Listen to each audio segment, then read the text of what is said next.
talking smack, saying Jesus was a Jew. I tell them curse Vishnu and go cry in the pews. Hit me with the facts, I hit you with the coke.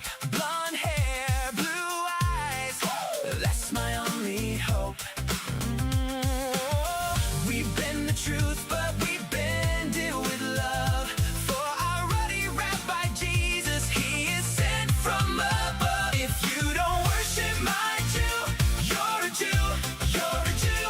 Sing it loud, sing it proud. Me and my crew, ruddy cheeks glowing, eyes so blue. If you don't worship my Jew, you're a Jew. You're a Jew, you're a Jew. Oh, you're a Jew. King of the Jew, more like king of the bass.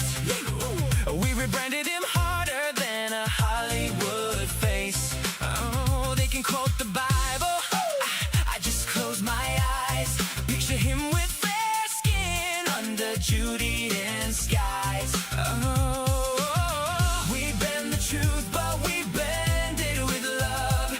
For our ruddy rabbi Jesus, he is sent from above. If you don't worship my Jew, you're a Jew, you're a Jew. Sing it loud, sing it proud. Me and my crew, ruddy cheeks glowing, eyes so blue. If you don't worship my Jew, you're a Jew. You're a Jew, you're a Jew. Yes, yes, yes, yes, he's Jewish by birth, but he's white. Yes, he read the Torah, but he's white. Yes, he came from Israel, but he's white. And he's mine tonight. If you don't worship my Jew, you're a Jew, you're a Jew. Hands up, everybody, me and my crew. This cope is forever, this cope is true. Don't worship my Jew, you're a Jew. You're a Jew, you're a Jew.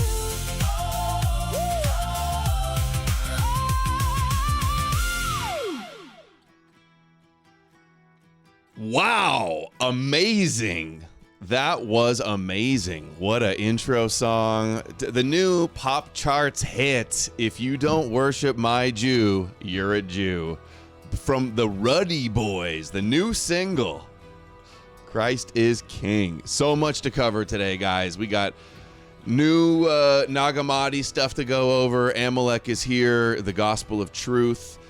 We got gonna recap the Mizrachi debate interview. He's talking about me now. There's a bunch of new clips of him talking about me in his new thing, which I was hoping he would start talking about me. We've got some Fallen Angel stuff, a bunch of other crazy clips, tons of stuff. Gonna be a huge show. Hope everybody's doing well. What's up, Amalek? Not much, dude. Had a good weekend. Enjoyed the debate.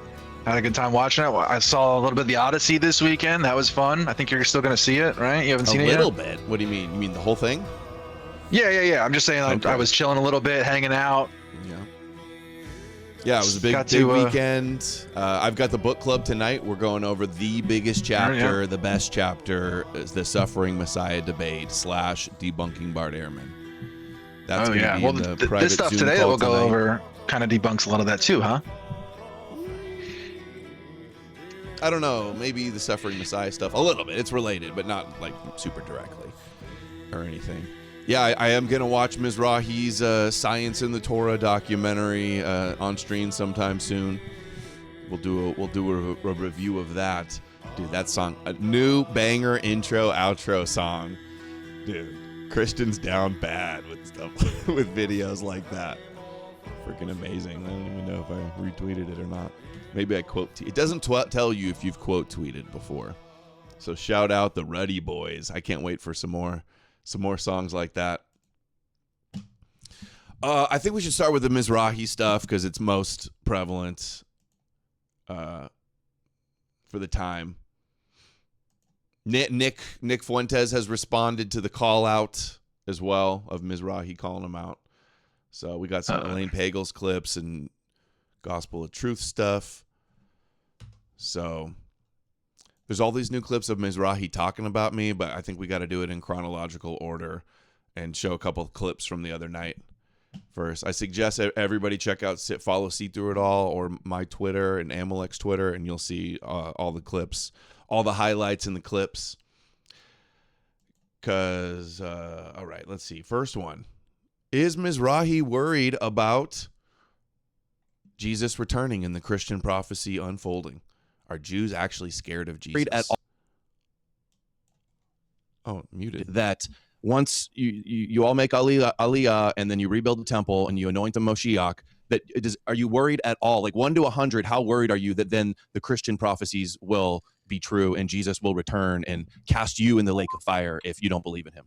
Not only I'm not worried, I would put everything I have and everything I own, everything, to promise you 100% that there is zero chance that something like this will happen, because according to their story, it can never be the Messiah. According to their story. Now we go to your book, which you prove, Internal I have to critique. read your book, which you prove in your book that didn't even exist, then it's needless to say that there's nothing to be worried about. Exactly. But even if it did exist, Dude. according to the story, it can never be the Messiah, so why should I be worried? Is there any part of you Oh, nothing they fear more, right, guys? Nothing they fear more than Jesus and their Jesus memes. Thoughts on that one, Amalek? Well, we knew that was going to happen, right? We knew that he's not afraid. Sorry, I'm just putting together that list for you. But yeah, dude, you know he's not afraid of this stuff. He does, dude. They always do this. They're always trying to pretend like, oh, they just hate Jesus. They're so afraid, and that oh, Judaism is defined by rejection. They don't even think about you, dude. Like they don't even care about you guys outside of like the limited context of you guys, like throwing crosses in their face and exclaiming that Christ is King and all this other nonsense, right? Like it's a very limited context. It's a very limited scope in which they dislike Jesus, and it's when you try to push Jesus on them. That's the context right there. That's why they don't like him. So right. So there's a Mizrachi calls Jesus JC for short, because I guess sometimes you're not allowed to say the whole name because it's an idol and it's like worshiping an idol if you say the name. So I made a couple of memes for the debate. Adam wasn't able to share them on the stream, so I wanted to make sure you guys saw them. So here's JC. 40 shekels for the JC crucifixes. 70% off for the Gentiles. JC Penny. Zero. That shit's so funny. Of JC That's so Penny. yeah. They're not afraid of it at all. Like I don't know. So it proves that. And there was the clip of him saying, obviously we know this, but that they prefer Christianity to paganism or atheists, right? So we know this stuff, so a lot of it was just like getting him to say it on clips and getting him to say it like within the framing that we have and things like that. So It makes sense. But I mean, we knew this stuff. We've known this stuff for a long time. This is what we're telling people. This is what we're trying to like alert people to the fact We've that heard him say it a bunch of times before. It's just getting him on the record again when I like try to clearly ask it of him. Yeah. And we got a lot of those. Yeah. A lot of the like right-wing counter-Semitic forces online have like a completely warped view on what's going on here. They think that they're sitting around seething about Jesus, hating Jesus, trying to shut Christianity down, trying to destroy Christianity. Like they think that like that's the main goal of what's going on, and like that's what's motivating Jewish power. And that is so far from the truth. So they have like no, good lens to view and understand the world, because it's not true. Yeah. Nobody was happier than Pastor Evan Williams, the Yah's greatest soldier. He says, greatest Noahide lecture of our time. No rambling Jewish boomer anecdotes or kosher shucking and jiving about the truth. Just facts. This meme, dude. Evolution, no. Big Bang, no. Noahide laws, yes. That was the other question. Yeah. I mean, this is obvious, right? I don't know. Like it's obvious to us, but it's good to get it on record. Before we get to the Fuentes and the Sneak. Oh, yeah, Sneeko, too. He challenged Sneeko to another debate, says he'll turn him into a Noahide. Sneeko says, challenge accepted. Challenge accepted. So that should be good. Let's see. I was not expecting. This is the big question, really, that I like, because I was asking questions to get him to say things that I've already seen him say, and I know he thinks, just to like have other people see it. But I did not know the answer to this, so I asked him, why does he not have a beard? Where's the rabbi beard? Let's see this. In his answer, I never imagined his answer would be what he said. A lot of people wonder, well, where's the rabbi beard? Like you're the GOAT rabbi. If you got to ascend your rabbi aura and do some beard maxing. You got to mog the other rabbis. You got to mog Rabbi Shmuly's little like. I gotta tell you, beard. you stole my beard. Look at you. You stole it. I think every You old stole it. picture You stole or his any sculpture birthright, of any dude. Rabbi, they always have some huge beard. So where's So Rabbi the beard? Mizrachi, why no beard? Hold on. Did you like that? Hold on. Where's So Rabbi the beard? Mizrachi, why no beard? Picture of any rabbi, they always have some huge beard. So Whenever you see a picture of some rabbi, right, some old rabbi, they always have a big beard. So if you're gonna be the GOAT top rabbi, I think he needs an upgrade. Ready? You guys like the upgrade? It's like this. Better, Mizrahi. You could deal with the itch. You know, if you get any pimples, maybe it'll cover up or something. All right, let's see. It's so I funny. mean, doesn't this go way harder? Like third temple statue of Rabbi I don't know. Mizrahi in front of the I thought third about it a temple? little bit more, and I like that he seems to be using like scissors or nair or some combination of the two to deal with it. But now I thought about it, and I kind of like this lore. What if he's kabbalistically getting it to just fall off through the will of Hashem? He's like, I don't want a beard, and therefore he just doesn't grow one. What if that would have been a way better answer? I was kind of hoping He we were just, going to get something prays. magical. Yeah, he just prays Hashem. I don't want a beard. It's funny because I've seen so much like YouTube debates and like stupid comments about the debate on shaving. It's like all over Jewish YouTube. They're constantly arguing over this stupid thing because they're constantly arguing over what the four corners of your face means. Because that's what it says in the, you know what I'm Yeah. talking about? That's what it says Four in the corners text. of your face. It's the four corners of Yahweh's face is the world. Yeah. Because they're always arguing over those things. But yeah. Okay, let's hear his answer. where's So Rabbi the beard? Mizrachi, why no beard? Okay, so I explain to you something. First of all, you see, that's also ignorant. Why?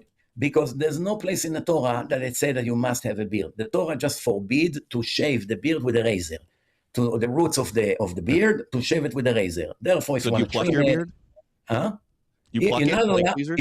with a razor, you're not allowed. But if you can trim it with scissors or creams, whatever the thing is, Creams. You're right, dude, because you're not getting a clean. You're not doing this with scissors. And you're not allowed to use an electric razor, I don't think. Dude, he's Because narrating that's it a up, blade. dude.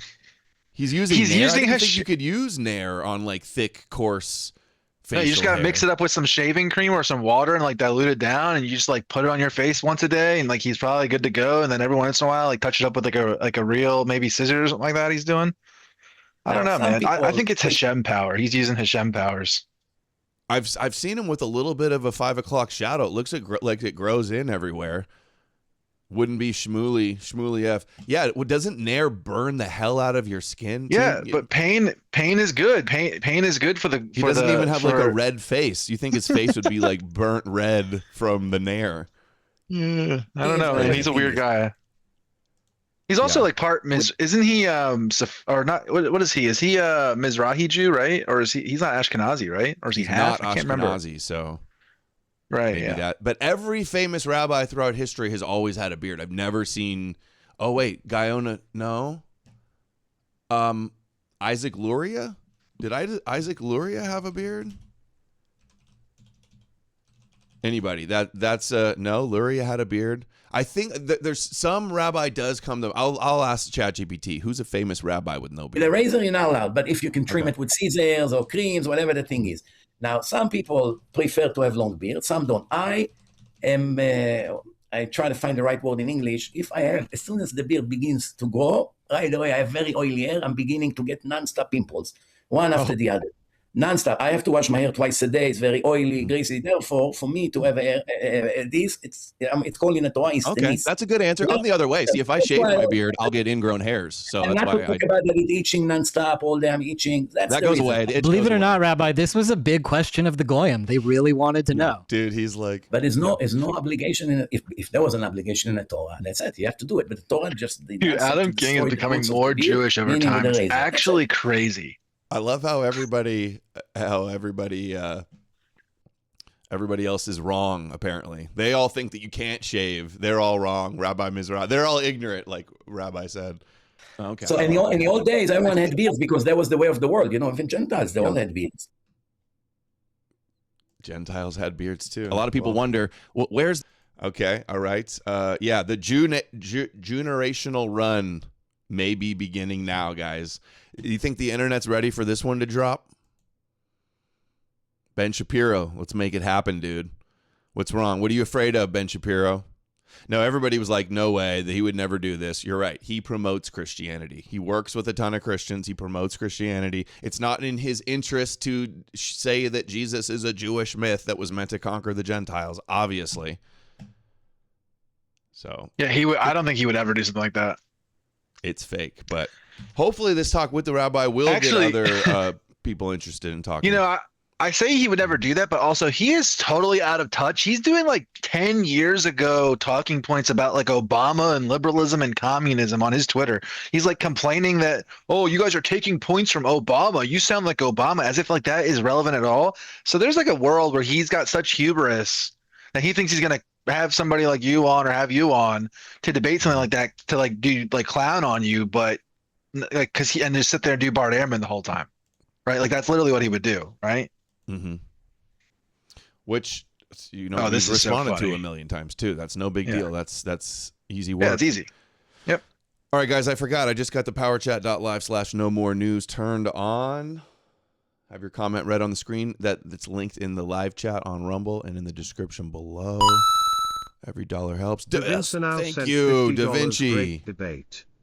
Can't wait for round 2. Yeah, we're Evolution gonna watch his wins? video and do a real timed debate on evolution. Parisia And, Times sent science, I $5 guess. on Rumble. Debate was awesome. You did a great job establishing rapport and showing him you're not a dumb goy. Well done. We'll see what he says about me if he calls me a dumb guy. If he says anything nice. Johan sent $5. Congrats on the debate. Looking forward to next collab with Mizrachi. Sheetzer has apparently got his panties in a bunch over it. Yeah, as expected. All the Spurgs do. Garrett sent $5. Have you heard the No. Running Boys Jesus Take My Foreskin? It's No, amazing. I'll look for it. We'll close out to that. Jesus Take My Foreskin sounds like a banger. Thank you, Macrometer. Macrometer sent $50. This debate was decided when Mizrachi got beard mugged. Yeah, that's the factor. That's deciding who won. Big Swag Fella sent $10 on Rumble. Will you be addressing all of the DNs who believe you should have done blood sports or something with Mizrachi? What's a DN? All the DNs. Anybody? Amalek? I'm gonna go with dumbass niggas. That's what I'm going with. That's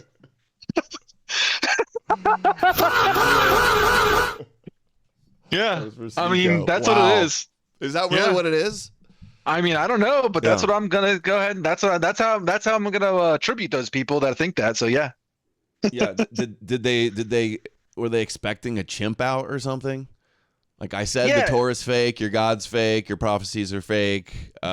Jesus is a Jewish myth to conquer the Gentiles. Like evolution is real, Genesis is fake. You know, like Do they want you to scream know at what him he and thinks. holler at him? Yeah. What? They want you to scream and holler at them. Like it's Yeah. ridiculous. It's like they want you to throw a temper tantrum at them because what they're doing is like Yeah. their worldview of Jews is like a temper tantrum. That's what it is. yeah, a chimp out. Yeah. Also, you don't understand. Like, if somebody's not like being disrespectful to you or cutting you off or insulting you, if you like start coming at them hard, you look like a psycho Spurgy. They'll be like, "Look, Esau, he's crazy. Amalek, he's possessed." Blah blah. You don't see how that works. Yeah. I don't know. It's really dumb. And like, okay, people who like literally worship a Jewish rabbi as like God himself are not allowed to like complain that we're ever nice to a rabbi. You like kiss his feet and lick his feet and all the other things in your Bible.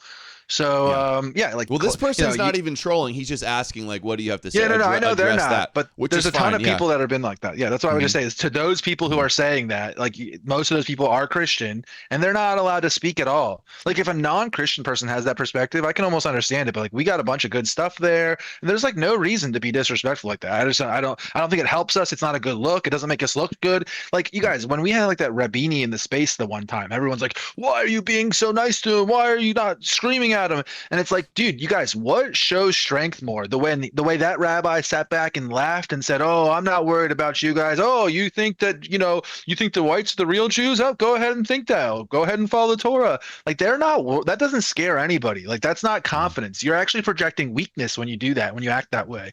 So I don't know. Yeah. I feel like And it's we, like a. so it's we a, it's we something know like what that. Rabbi thinks, and he sincerely believes it. I was trying to ask questions to like get him to so we could get a clip of people realizing to prove our points, to prove our arguments right.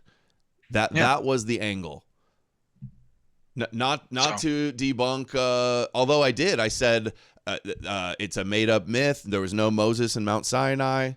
Adam and Eve in Genesis isn't real. Evolution is true. Like I talked about them wanting to destroy Edom. How if we don't worship the God that chose them, that we're evil and we're Amalek and we're not going to be in the future apocalyptic messianic times. Those type of things.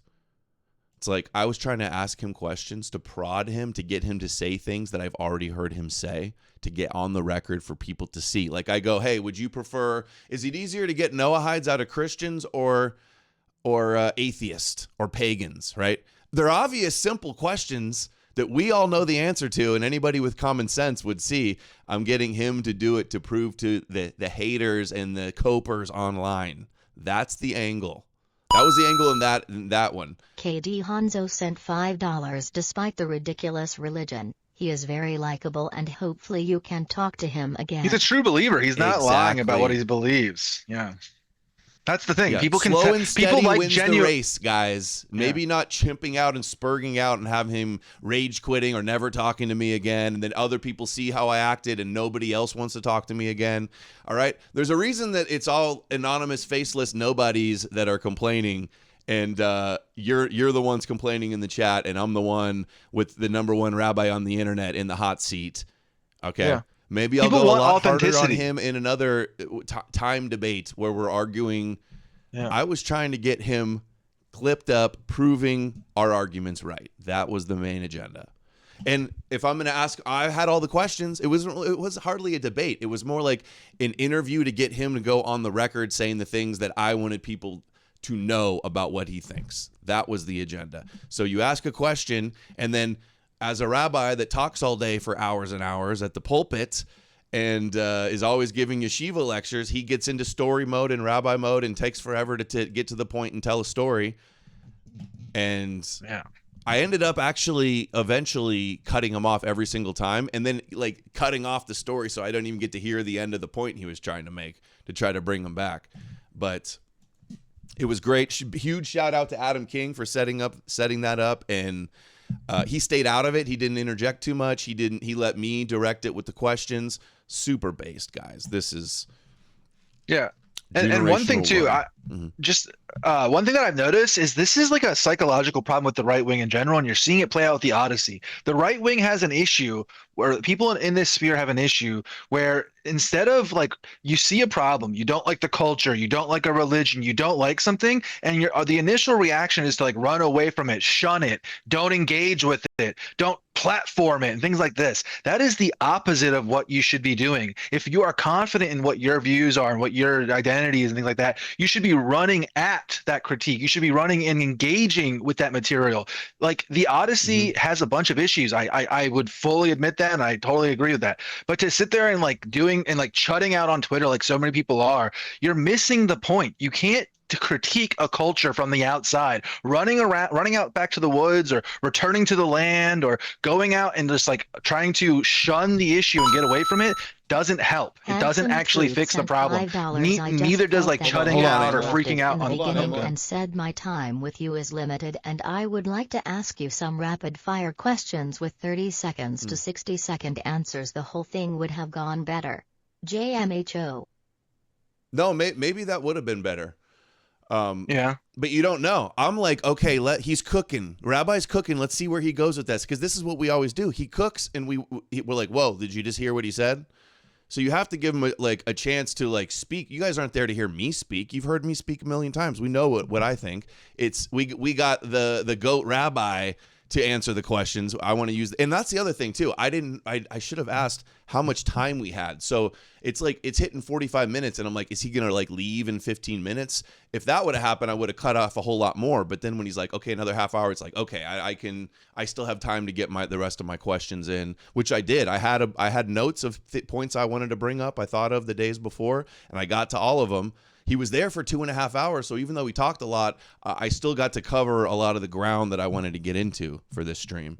But also, like, oh, you're with a rabbi debunking Christianity. Well, I'd love to sit with a Christian and debunk the Torah in Judaism, but they won't let me do that, will they? Because then that would also be debunking Christianity. See the catch-22 there, the problem? It's the problem in itself.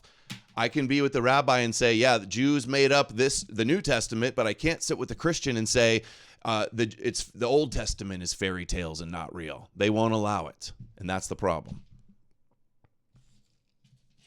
All right. No, we skipped the net clip? Yeah. No, we're not skipping. We're going back to it. Okay, Let's see. So this is what we said. Nobody told any individual to come and torture the Jews.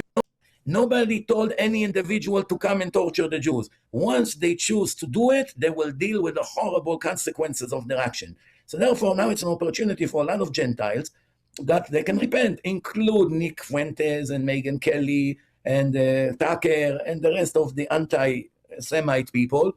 They can repent. Do you want to debate Nick Fuentes? Yes, absolutely. We send him a message. Absolutely. We send Tucker.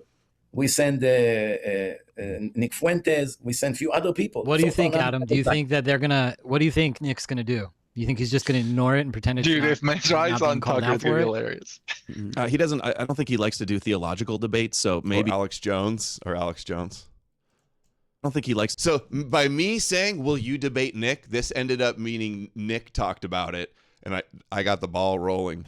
Nick mentioned me on his show and brought this up, and wait till you see his take on it. He does a whole bit about agreeing with Mizrachi against the Gentiles. Do theological debates. So maybe it's he'll the debate goat you on rabbi. something He's gonna scoff away at the goat rabbi.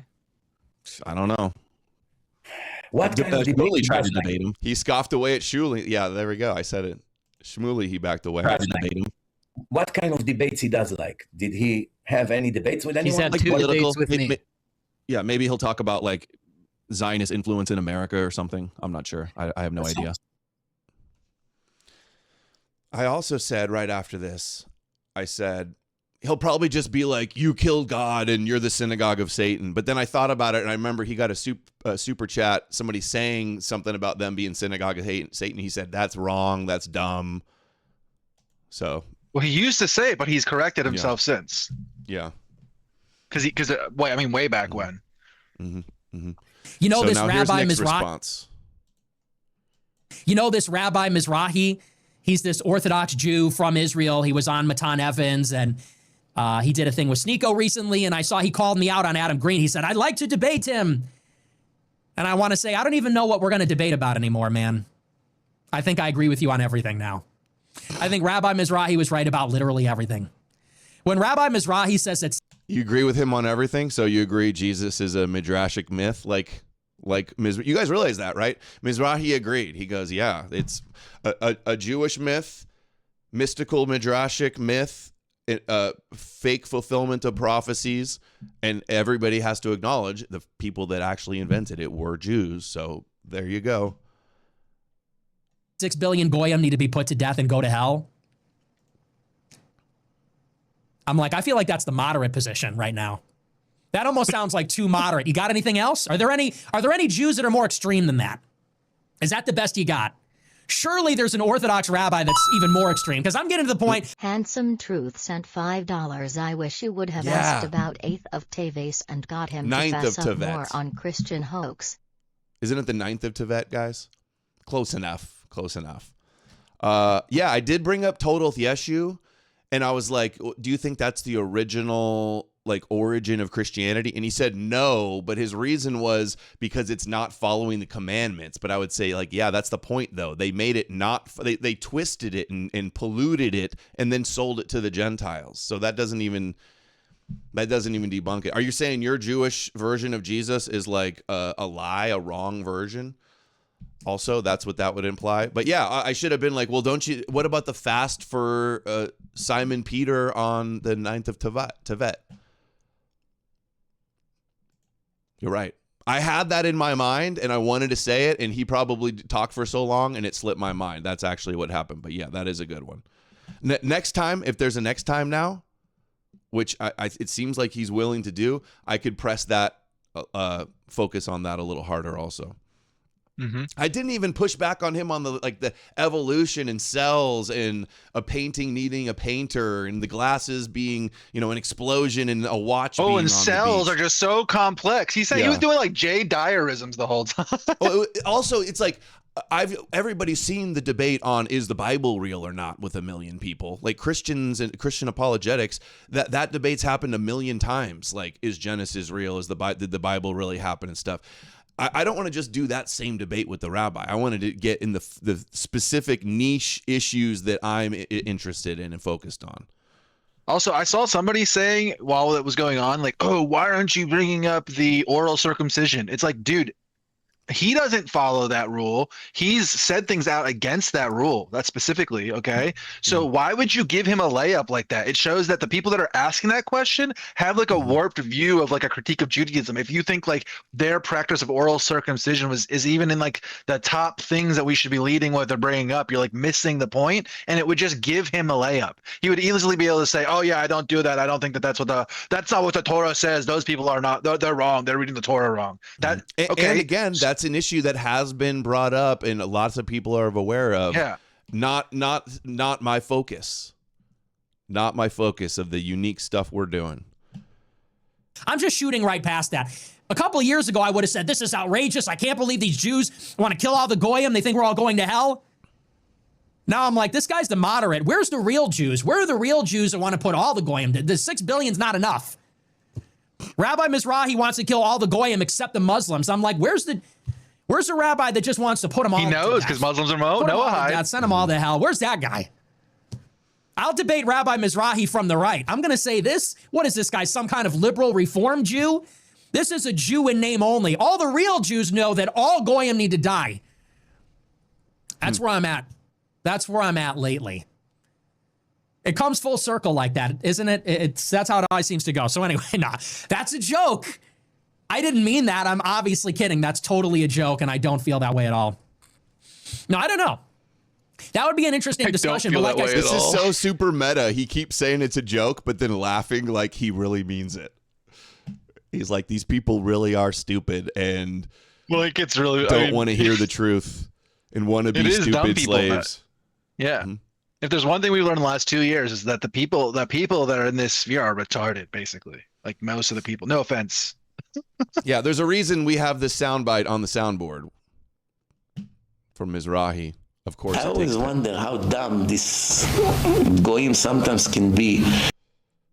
Okay, not everyone clearly, but there is a peasant class of low IQ, Christ brain, conspiratard schizos out there. I think everybody can acknowledge that and how much of a problem it is. Irony, I love watching poisoning. Nick seething about his super chat. It's so funny. It's like, this is what you wanted, man. Enjoy your dinner tonight, man. He particularly hates his audience too, to a large degree. It's so good.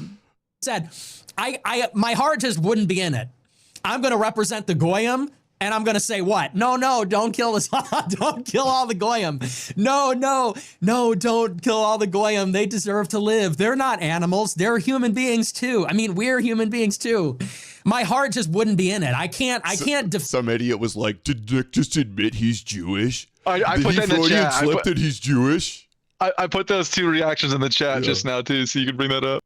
Yeah, the other one was, is Nick putting a hit out on us? Yeah, is Nick putting? Oh, that's what he does in for the next part. Yeah, these people are so dumb, and that's so dumb. And then I do mine. I retweet this and say, looks like Nick's flip sides. Hate to see it. And people go, all the Groypers start attacking me, and then all my guys are like, yeah, he's with the Jews, and it's like, okay, you guys. They're like, he's talking about you. And I'm like, actually, bro, look in the mirror. Defend a position that I don't really believe in. People are going to say, Nick, what happened to Nick the Knife? What happened? Used to be so hardcore. I'm going to say, guys, my heart just wasn't in that one. I don't believe that anymore. They were right. No, I'm kidding. Obviously, I'm kidding. I'm on the side of the human beings that are definitely ensouled. They definitely have souls and dignity and endowed with human rights. People like Dan Bilzerian and Jake Shields. people like Ian Carroll and Candace Owens. I'm standing up for their dignity as human beings, their fundamental dignity and equality as human beings. I'm with them. It's like a reversal. You know how the Jews believe in Hashem because all the Goyim believe? Yeah. Nick is falling out of faith in Jesus because all the Goyim believe. That's what's happening right now. He sees them. They're all dumb. Maybe the whole souls thing is bullshit, Nick, because clearly something's going on with the rest of these idiots you just listed. And I stand up for their... No, dude, we're in good hands, man. Our JQ leaders of the anti-Zionist movement, you know, from Candace to Stu Peters to Tucker Carlson and Jake Shields and Dan and, you know, everybody else, dude. Victory is on the horizon, bro. Now talk about a recipe for disaster. Fundamental integrity as living creatures. Right. Definitely. Rabbi was right. You can't kill these people. That would be a grave sin. No, I'm kidding. Obviously, I'm kidding. Just a little bit of, no, I'm just joking a little bit. Definitely. You know this. Yeah, to all the people who were telling us when the whole AFU conference happened and that whole little rebellion against Nick happened, oh, you guys are joining the wrong side. Why are you helping Nick? Blah, blah, blah, blah. And I said that those people would all be crushed by him. Look where we are months later. I was right. You guys were all wrong. Get wrecked. Get absolutely wrecked. They all have been crushed. They're all relevant. Did you see Dan? I mean, I know you saw it, but Dan Bilzerian's new campaign stuff is a total flop, total joke. He's not going to do shit.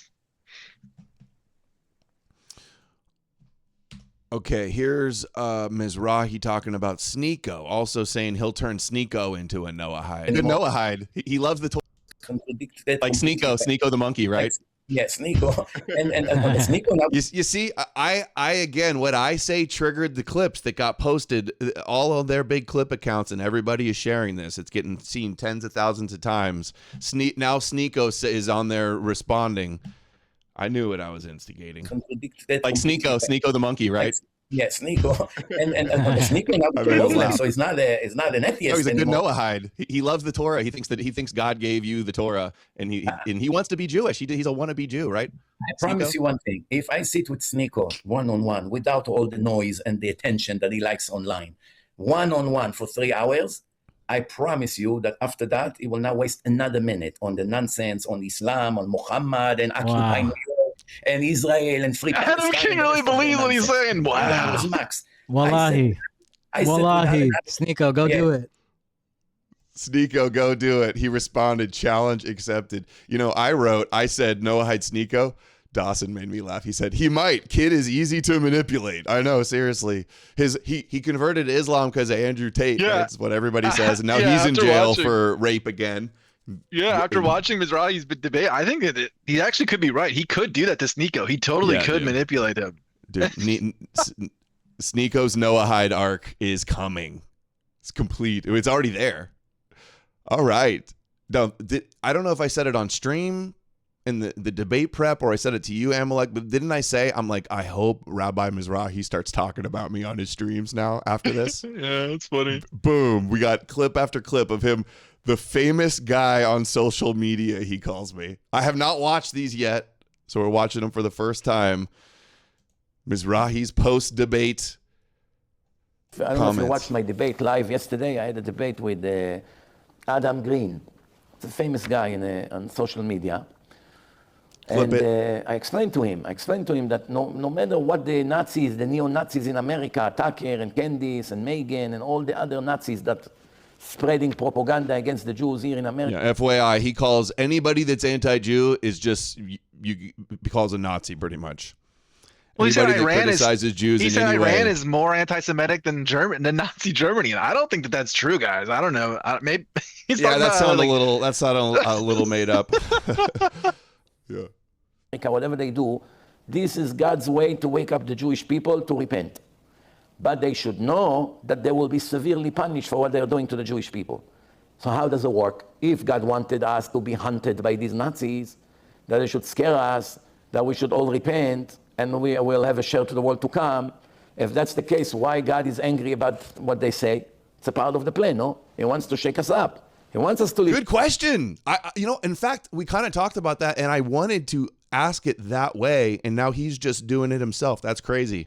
Why blame the Gentiles and Esau for persecuting the Jews if that's God's plan to keep you Jewish and stop you from assimilating and get you to atone for your sins, right?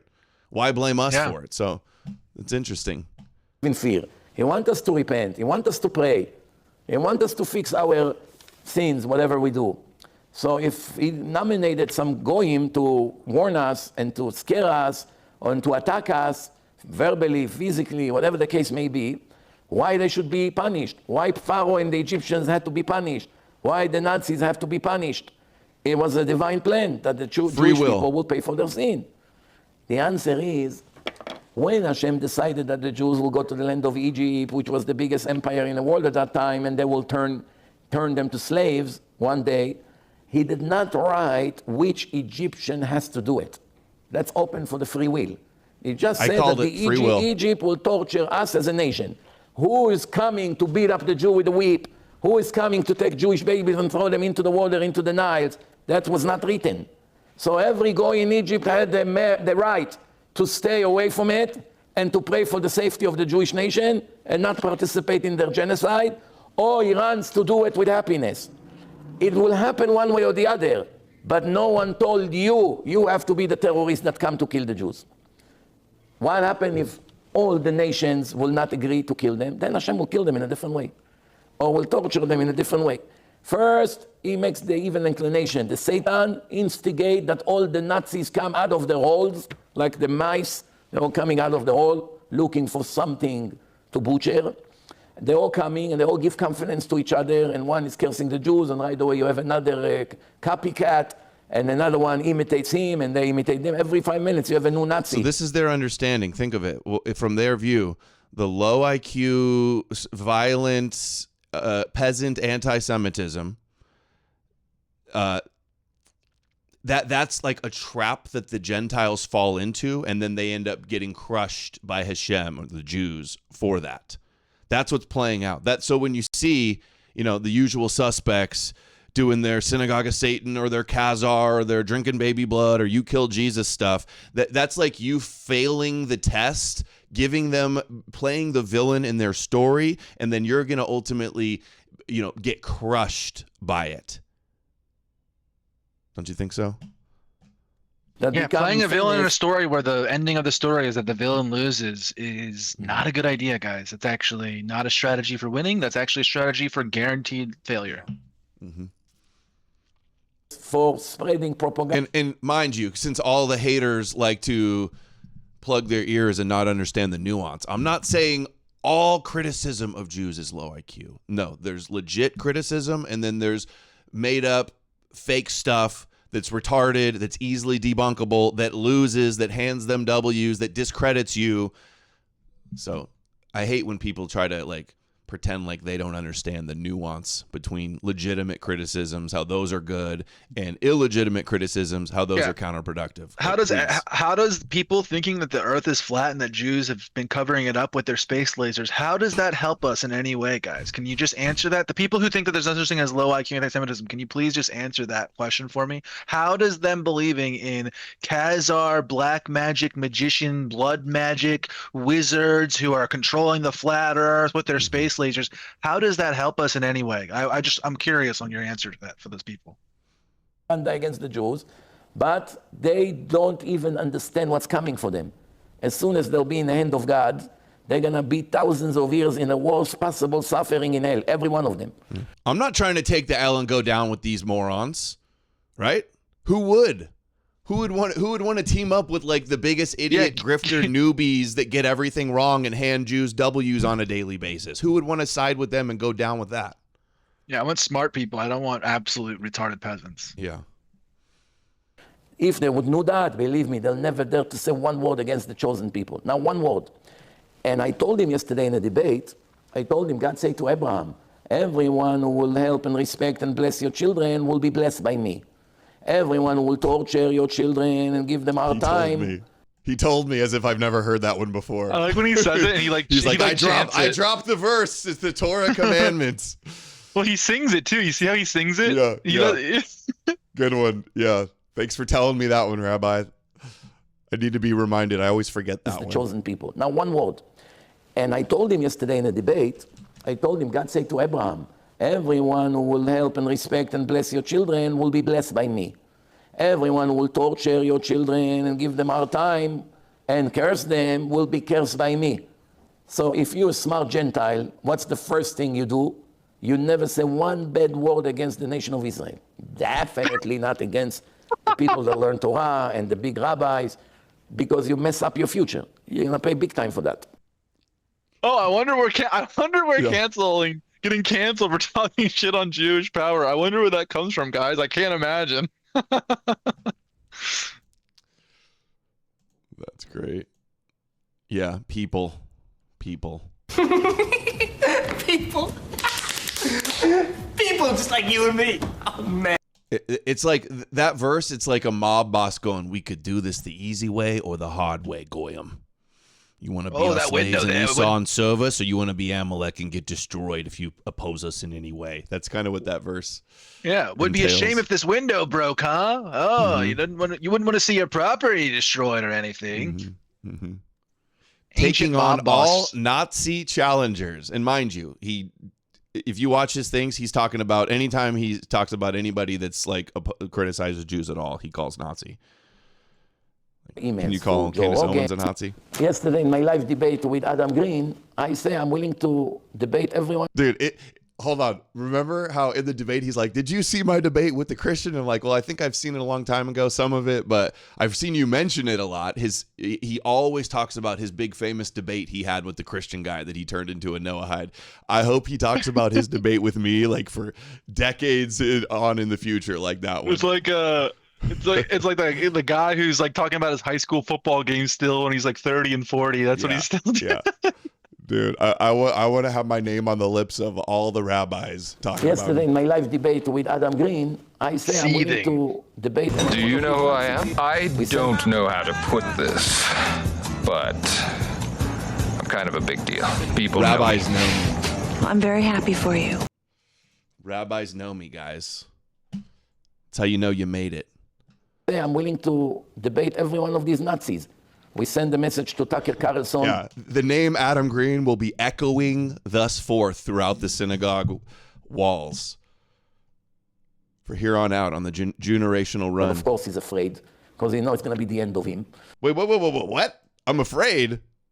Hold on, what happened here? I say he's talking about Tucker, I think. No, he's talking about me. Yesterday in my live debate with Adam Green, I say I'm willing to debate every one of these Nazis. We send a message to Tucker Carlson, but of course he's afraid because he knows it's going to be the end of him. Yeah, see Tucker. And to Candice, and to Nick Fuentes, Imach Shimam, all these Reshaim Arurim. Yes, Imach Shimon, Nick Fuentes. He said Nick Fuentes, may his name be cursed. That's so awesome. Yo, dude, he's calling out all of them, but he's like, "Oh, Adam Green, he had the balls to debate." Imach Shimam, all these Reshaim Arurim. So far, all of them are afraid. We will see. Maybe they'll get the guts. If they come, then you're going to see what low life they are. Besides making lies, when they make their lies in their shows, nobody challenge them. Let them make their lies in my face, then we'll see what would happen to them, to all these Reshaim Aruim. But they know if they come to the debate, all their lies and propaganda will be all exposed. So that's why they're afraid. Tucker, I already sent him 2 months ago. Let's do an interview. You ask me any question you want. You don't have to tell me the questions in advance. Let's see. Other people send also emails to Joe Rogan, Megyn Kelly, all these. I just posted a see-through also. Don't forget this one. Believe me, 2 months ago, I didn't know one of them. Until this Sneeko started to chase me to debate him. Sneeko started to chase me. This is so real. He's been completely insulated from the Goyim internet. From the internet. Yeah. Popular He's world. got some sort of young. He has Zoomer. Well, this is what I think is part of this is going on is that the Aiden Ross Sneeko verse, however you want to describe this Kick and Rumble and alternative streaming, I guess you would call it. That's that scene is popular amongst young people. And I think that he has young people working for him or in his congregation who are helping advise him with all of this. Their edits, they're using the same edit software that I do on things, and they're doing all sorts of crazy AI stuff that I've seen. They had that whole movie that they just came out with with Yeah. AI. So I think it's a lot of young Yeah, he's got people some young working with him. guys helping him now, I think. You're yeah, right. that's what I think is going on. Yeah. Somebody realized, like, holy shit, this rabbi's fucking famous online. We gotta make some money here. We gotta start Yeah. getting social media cooking.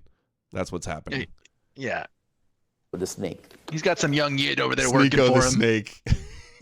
Go started to chase me to debate him, Sneeko the snake. From him, I started to understand all Somebody in the crowd laughed. Dude, he's just like Trump, giving people code names. He should call me Goishiak. From him, I started to understand all these Nazis.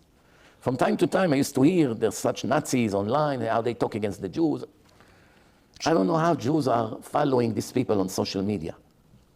If Hitler was alive today, you would follow his Facebook page? I guess maybe it's curiosity. The Jews want to know what our enemy is saying about us. Maybe Yes. you're sadistic, maybe you're masochist. And vice versa. I don't know. Anyway, so Yeah, they might, dude, Reclaim Man says they might even add the Adam Green Mizrachi discourse to the Talmud. I hope so, dude. That would be fucking based. Yeah, Talmud commentary with Mizrahi.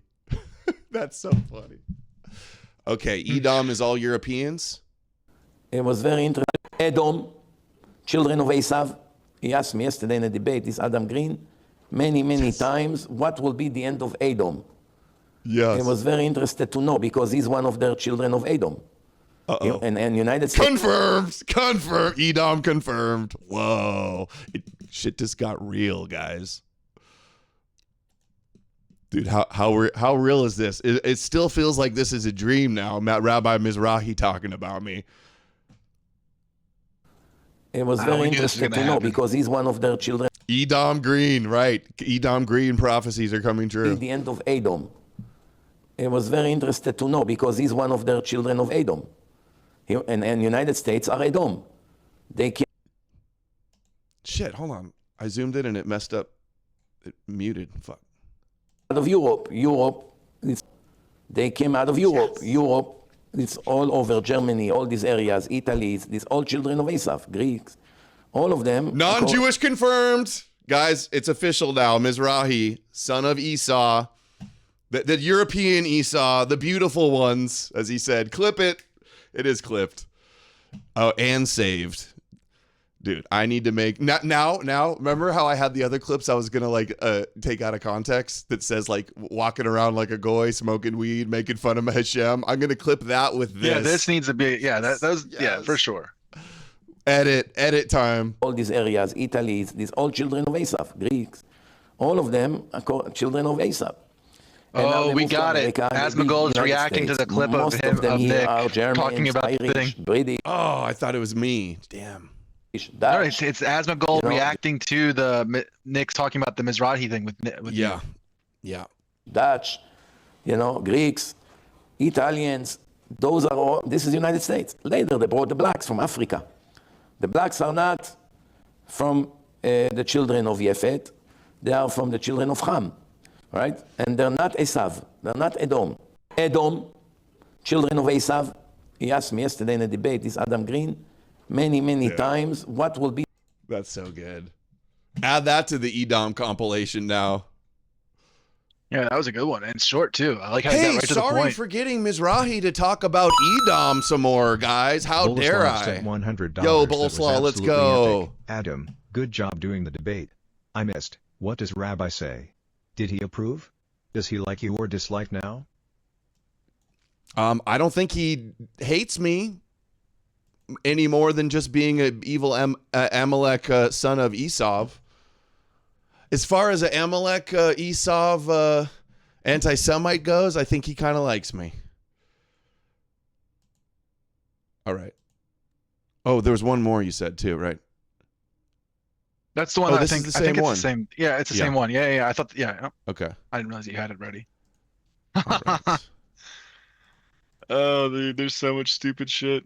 I know, dude. I have so much to cover. We might not even get to the gospel of truth stuff today. Actually, that's fine. We can do it late tonight or tomorrow, whenever. It's fine. I'm free whenever.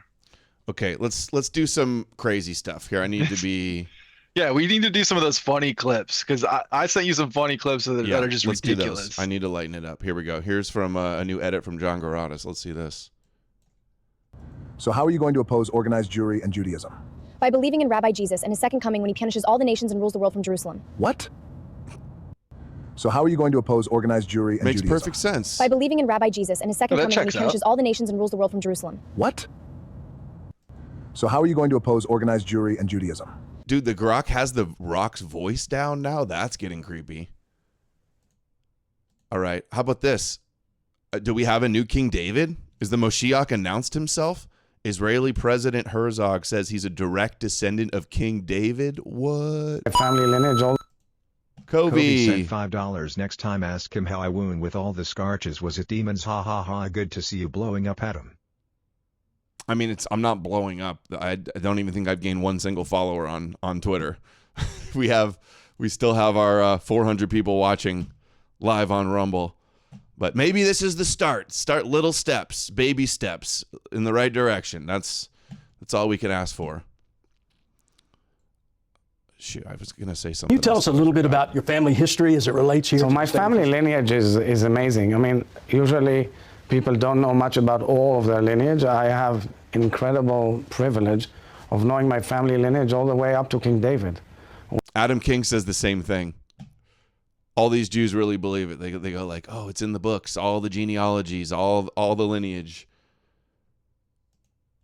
They claim to be Cohens and priests and stuff. Of knowing my family lineage all the way up to King David. We are descendants of King David. Can you tell us a little bit about your family history as it relates? Descendant of King David, president, Moshiach. Oh yeah, next time ask him about the demons. Right, I did ask him about demons actually. I was like, everybody online is saying UFOs is demons and fallen angels and Book of Enoch is real and it's all Merkava mysticism. And I'm like, I think I said Candace and Tucker saying this, and he goes, you take these people seriously or something? Which seemed a little bit like a dodge now in hindsight. Like, don't you believe in demons too? Yeah. He believes that. Well, not just that, but he believes in like those water demons. Remember that they come up out of the water and they live in the salt water and all these other things. He's like describing. That, no. Oh yeah, I'll find the clip for you. Saltwater we watched demons? It. Yeah, we watched it on here before. It's a clip that I posted a while ago. It's easy to find. All right, here's Tovia Singer talking to a Christian's trying to grill Tovia Singer. Let's see how this works out. Oh my God, this is hilarious. Yeah, okay, sure let's see how this works out, guys. For the Christian. Yeah, this is gonna be great. It's gonna be a total Christian W as usual, right, guys? All right, moving on into new caller, Mr. Robert. You are live on the air. Go ahead and present your question, Rabbi. Okay, Rabbi, my question is, why do you dismiss the New Testament when it explains crop circles and tornadoes, which is Matthew 13:24-30, and the base is the end of Jeremiah 30, and then it explains a pyroclastic blast of military artillery? Dude, this guy's voice, dude. Do you hear this, I Christian? know, dude. How do you explain that? You telling that this is who's in my replies. This guy is 100% in my replies, annoying me every day on alts accounts and making alt accounts and reporting my shit. That's who this is. That's what he sounds like. That's what this guy sounds like. Yeah. Tanakh talk. Jeremiah 30, and then it explains a pyroclastic blast of military artillery when gunpowder wasn't even invented to the 8th century to give us any kind of a hint of a continental or a global explosion, and that's explained in Revelation 18. So that's my question. And that explains Revelation 18. He sounds like a total tard. This is who's Could you imagine what this guy looks like? Look at their faces. They're like, oh, this dumb goy. What are we doing? The New Testament one it complements the Old Testament. He needs to hear that one rabbi that's like, you don't argue with stupid people. When you argue with stupid people, you reveal that you yourself are stupid. You know that clip that you and I were talking about from the other week. Fucking Cartman, this is so good. The Old Testament.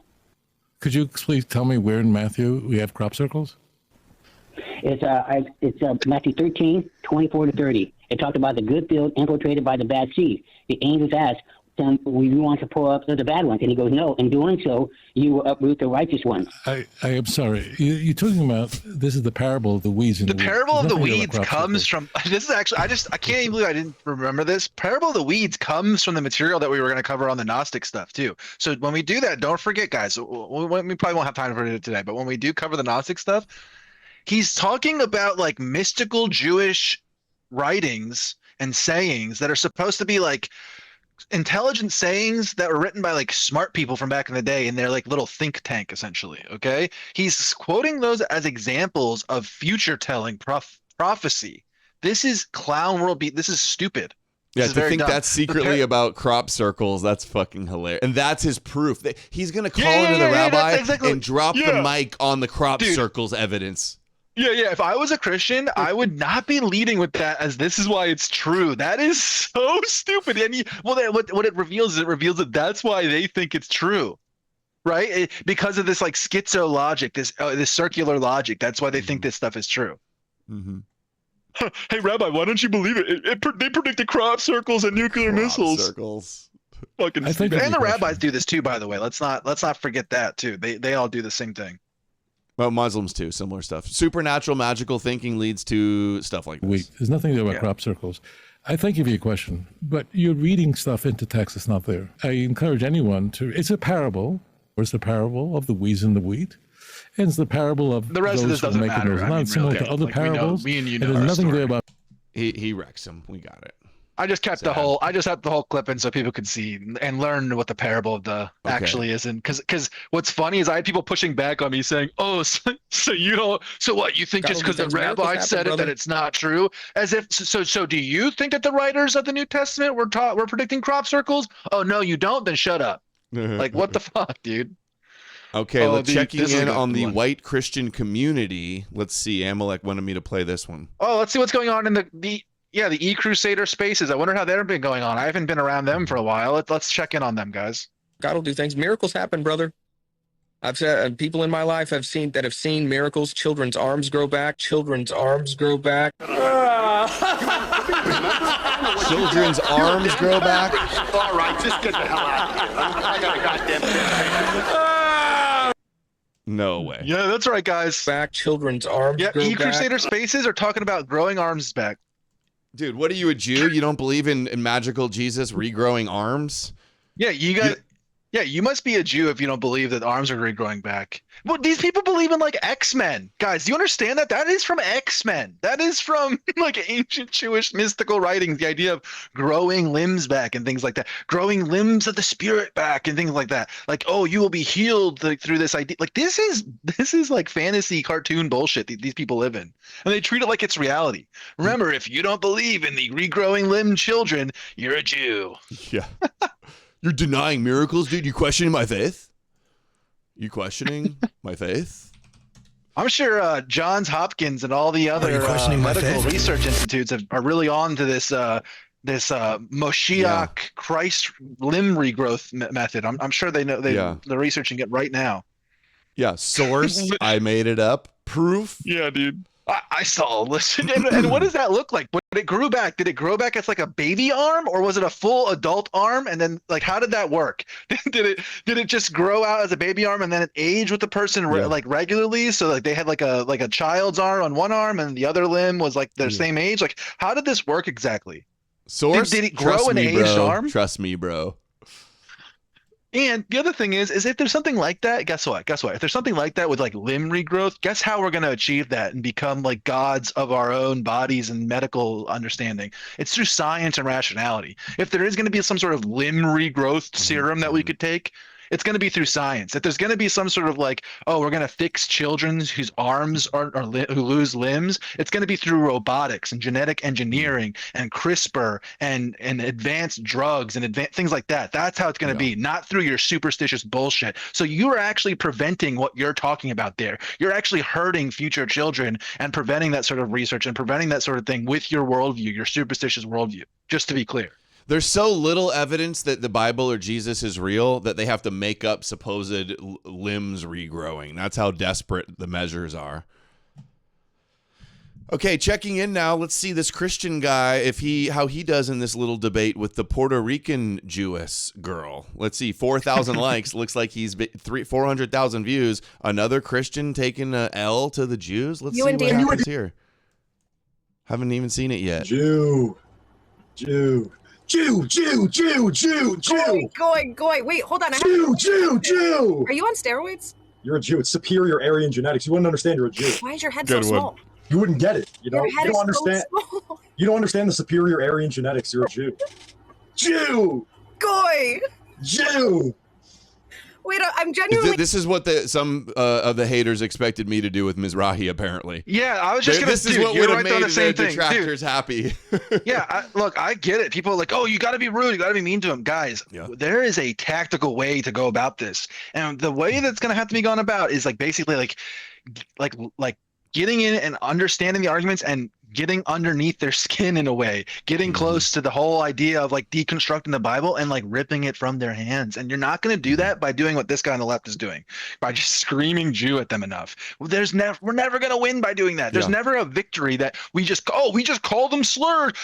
We called them slurs 5,999 times and it didn't work. And then the 6 millionth time we called them a slur and they just melted. Like, that's not how it works. I'll be like, yeah, well, guess what, Rabbi? You're a Jew. Boom. Yeah, destroyed. Dude, like, all right, dude. That goes real hard if you're you gotta smarten up. 15-year-old Pakistani. Leveling yourselves up. Start thinking like, what would the smartest of our people do about this situation? We have to think of this problem like engineers and scientists and sociologists, things like that. We have to think about this in that sort of way, that sort of lens. We can't just be like things suck because of Jews, so we're going to be like performatively rude to them. Like, that is not helpful to the situation, and it actually gives them their special power of false victimhood when you act like that. So you have to understand, like, if you're missing that idea that the power derives from sympathy gained from the false victimhood narrative and the false victimhood identity itself, and then they spin the tales in real time like we see every day, that's where they get their power from. So if you think that the solution is to like play into that, I've called it this before, but it's like the Chinese finger trap. You're trapped in it, and the way isn't to pull very hard, it's to press in together and then lightly pull out of the in the Chinese finger trap analogy. Wow, I never heard that. You know what one I'm before. saying? That's an interesting analogy. Yeah, good one. I'm feeling some sexual tension between these two, to be honest. I think that's what we're seeing here on you mingle. Apparently, you mingle. What happened? What do you mean what happened? It's superior genetics. I'm just a big, fucking strong man. No, your head. Jews aren't big and strong. They're little people. They have small frames. Head. Don't we control the government?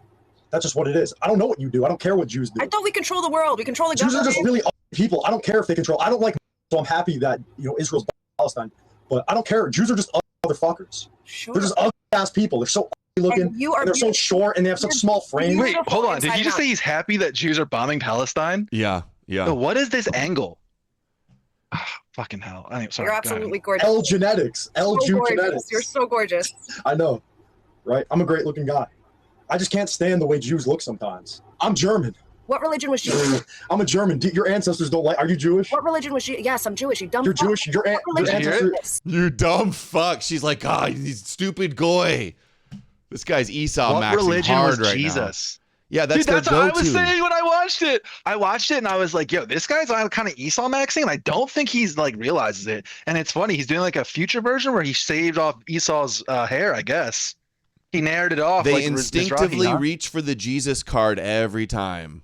Yes, you see how this works, guys? This has been the strategy for 2,000 years. Like, this is not a new thing.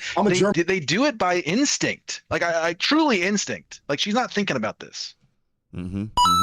She's like, let me pull my Jesus was a Jew card and own this boy. On Rumble. Adam got tons of clippable moments which are going to spread the message. Bill Trapor and established a follow-up. What exactly could he have done differently? Chimped out? Yeah, trust the plan, guys. Trust the process. Jeez, have some faith. No matter what you do, there'll always be somebody spurging. If I would have chimped out, they would have gone, you went too hard. You should have been calmer and cooler. Like, you guys. Asmongold just liked 2 of the posts about it, just so you know. He's streaming right now, and he doesn't have your things up or anything like that. But he liked, while we were streaming here, I'm just going through my notifications. He liked 2 of the posts about it. So yeah, imagine, guys, like, this is how breakout things happen on social media and on the internet these days. This is how ideas spread. And like, being the most spurgy, autistic, like, rude person, that's not how you have to be likable. I'm sorry, guys. Yeah. Like, and he talked a lot more. Like I said, we wanted him to talk. We're there to talk to him. I wasn't there. I said what I needed to say for the most part, and we're not trying to deconvert him. Like, there's not going to be the situation where too. people. I am a little bit, but that's not like my main objective. I just mean like he's not gonna like leave the debate and be like, well, I guess Adam's right. Jesus is Jewish and Judaism is false and Jesus is a myth, and you know what I mean. Like that's not the goal. He's gonna be like, I'm chosen and the Torah is real, and I'm gonna say, no, it's not. That's actually fake, and it's like, okay, stalemate. And then he says, oh well, we'll see, we'll see. Like as like a mob boss, that's how they all act.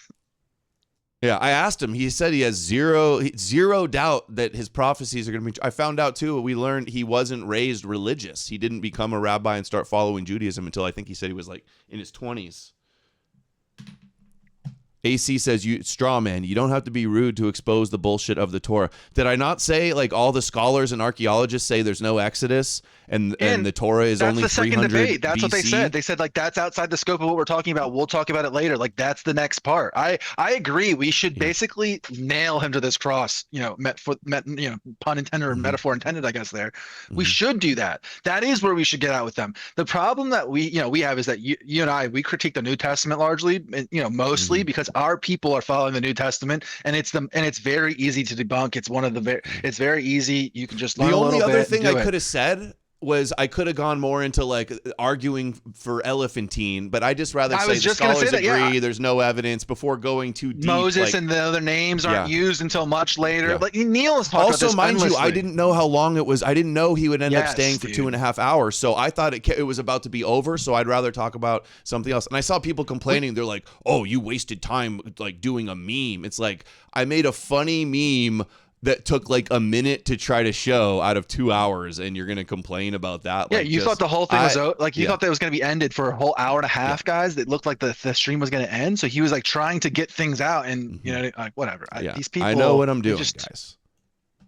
Ye have little faith. I do appreciate like the good faith critiques and things like that I've heard and stuff. Like I am hearing those. I am listening to those. I'm telling you, we are talking about those things, but like doing it in a way where you're just like totally missing the point is not like it's not helpful, guys. Like, come on, smarten up. Yeah. Also, he never cut me off. I could have, when I talked, he respectfully listened. So when he's doing his rabbi spiels, like, okay, maybe he's gonna say something crazy. I don't know what he's gonna say next. I try to at least like he just takes forever to like rabbis. It's hard to clip a lot of rabbis because they take a long time to like make the point sometimes. Dude. So it's like I'm trying to wait for his point to end, and then if he tried to switch to like a new topic or start a new story, then that's when I would interject. Dude, I watched like 20 hours of a Chabad rabbi class going through the Kuzari, and it literally took him 20 hours to teach the Kuzari, and then there's like a 20 or 30-minute tract where he just gets the whole thing. He explains the whole class. Like you could basically take all 20 hours and condense it into this 30 minutes, but if you didn't watch the whole 20 minutes, you wouldn't understand those 30 minutes, and that's how they tell stories, guys. Like I don't know, I wasn't able to clip up what he was saying about the Kuzari in like an efficient, effective way for us to understand and see because of how he did that. That's how they talk. That's how they that's how they do things. But hold on real quick. Right. Other thing is the second debate is the Torah debate. We will do that. We will go there and we will be able to focus on that. Torah and talk and about science. All the this things. One was like introduction and Jesus and in Edom, right? Next one will be Torah, science, and because we can really get on. Like I mean. Dude, we have it. Origins of Judaism, Adler. There's so many. Like Gemerkin. Like, dude, we can go into all of these proofs. You know what I mean? I said that. I already said it on the stream too. I'm like, Israel Finkelstein, top Israeli archaeologist, says there's no archaeological proof for so much of the Torah. I'm like, all the top scholars, I didn't name them, but Gad Barnera and Russell Gemerkin and Jonathan Adler, like the leading scholars are arguing now that the Torah is only like, packaged as we know it today, 300 BC. I said it's a complicated thing to explain to people say it. too. He thought, okay, interesting. He probably doesn't know, dude. He's probably just been I was just gonna say that apologetics his whole life. They don't. Yeah, I was just gonna say they probably don't even know what we're talking about Adler's book. I've asked Jews like, hey, have you read Adler's book or do you know what it is? And their response is always no, and he's an anti-Semite. That just straight up. He's actually like a conservative Jew. He's not religious, but he like does like do holidays and is. Oh, he has me blocked. Oh, yeah, that's funny. That's right. Yeah. I wonder if I am. I'll check. Okay, let's go back to this guy. Let's see how this pans out now. Oh, Brewmaster. Davin Sinau sent $20 How to Win Friends and Influence People. I read that in high school. Dale Carnegie is a great I read it book. a long time ago, too. John D. Rockefeller, a titan of industry, is mentioned in it. There is a way to win. If you haven't read that book and Machiavelli's The Prince, I don't want to hear your Master Monk sent $10 on Rumble. The next debate, ask him about Jeremiah 31, 35 to 39. By their own standards, I know what he's talking about. That's where it says that they're broke their covenant. Yeah, that's where they're getting Dead Sea Scrolls and Jesus quotes for the new covenant. Yeah, that's where they're. I was gonna say that's where they're quote mining for the new covenant from, and also that Rabbi Tovia Singer clip that you just did, like that's what that's sort of what he's referencing. Is that part of Jeremiah, and Rabbi Tovia Singer goes on a whole thing about it in that, like later on in that part. How he debunks that argument. Yeah, another one too. Another cope I saw. They're like, Adams gets his anti-Jesus talking points from Rabbi. That is completely not true. It's from all these books I've been reading about early Christianity and Jesus mythicism, actually, and watching videos of all the scholars out there. That's where I get. That's where Wait till I you learn guys see the things new from. ideas. Tails Wait till you guys see the new thing. $10 on Rumble. Yeah, I was gonna say that, Tails Levant. Rabbi Mizrachi Yimachshimo on the Old Testament. Yeah, I mentioned that too. I was like, maybe he could do a debate with Neil also on the. Yeah, the I was Torah gonna stuff. say some sort of way of looping Neil. I mean, I think you and I know it pretty well, but I think Neil knows on a whole different level the Torah debunking stuff. For sure. Yeah, he knows it way better than I do. I would say. We're a little bit focused on the New Testament comparative. But hold on, real quick. You guys are saying like, oh, we get our ideas from rabbis. Wait until you see this gospel of truth stuff, guys. This is I'm gonna educate him on the talking points, actually, guys. By the way, too. I know way more than rabbis about Jesus and Jesus being a myth. It's not even close. They're in the dark on this. They need to be brought up to speed. It's the other way around, actually. Yeah, well, that's definitely true. But also, like, we're getting our ideas by like Adam said, we're following scholars and seeing what they're saying and what they're doing. And the problem is that these scholars are often Christian, right? So they have that lens, but also anti-Semitic. Okay, so they don't really understand what they're looking at as like Jewish power political material, right? Like they don't understand that that's what they're seeing. It is essentially like, I mean, you could call it subversive literature, political literature, however you want to describe what this is. That's what we're looking at, and they don't understand that there's encoded messages and things like that in it that are supposed to do what we talk about, right? So we're looking at those things. Putting it through our lens that we understand this stuff, and then we're like presenting it to you guys and explaining stuff. Okay, we're not getting our ideas from anywhere other than like the scholarship of what him and I are going through. Okay, and you're gonna see that when we go over like the gospel of truth stuff. I don't like. Well, we'll talk about it then, but I don't think that there's been anybody that's really talked about this, and you guys will see it. And this is totally novel. This is our thing. We didn't get it from anybody. Okay. Well, you did see Elaine Pagels. Well, we're going to watch the Elaine Pagels clip. She's written on it. Well, I'll explain exactly how I got to. Exactly how I came to the conclusion. You guys, I'll show you guys how I. We're seeing it with a different set of eyes from a different standpoint and in a different way. Also, I love this. Hunt Pedo says, "Okay, this is somebody that gets it, guys. All right, says Adam turned it into an interview and dog walked his pet rabbi into an insane amount of clips that will be used to basically end the nothing they hate more debate." Thank you, somebody, for actually getting it. Thank you. Your ancestors don't like. Are you Jewish? What religion was you? Yes, I'm Jewish. You dumb. You're Jewish. Your ancestors. You don't like Germans, do you? I have nothing against Germans. Yeah, you do. Okay, you don't like Germans. I'm gonna assume I'm making an ass out of you. I'm German. You don't like Germans. What religion? I'm just proud to be a big German man. Your head is the size of a Skittle. Good. I don't care. Jews are. Stop saying you're big. Jews are small. Jews are small little men. There's something between the ears, buddy.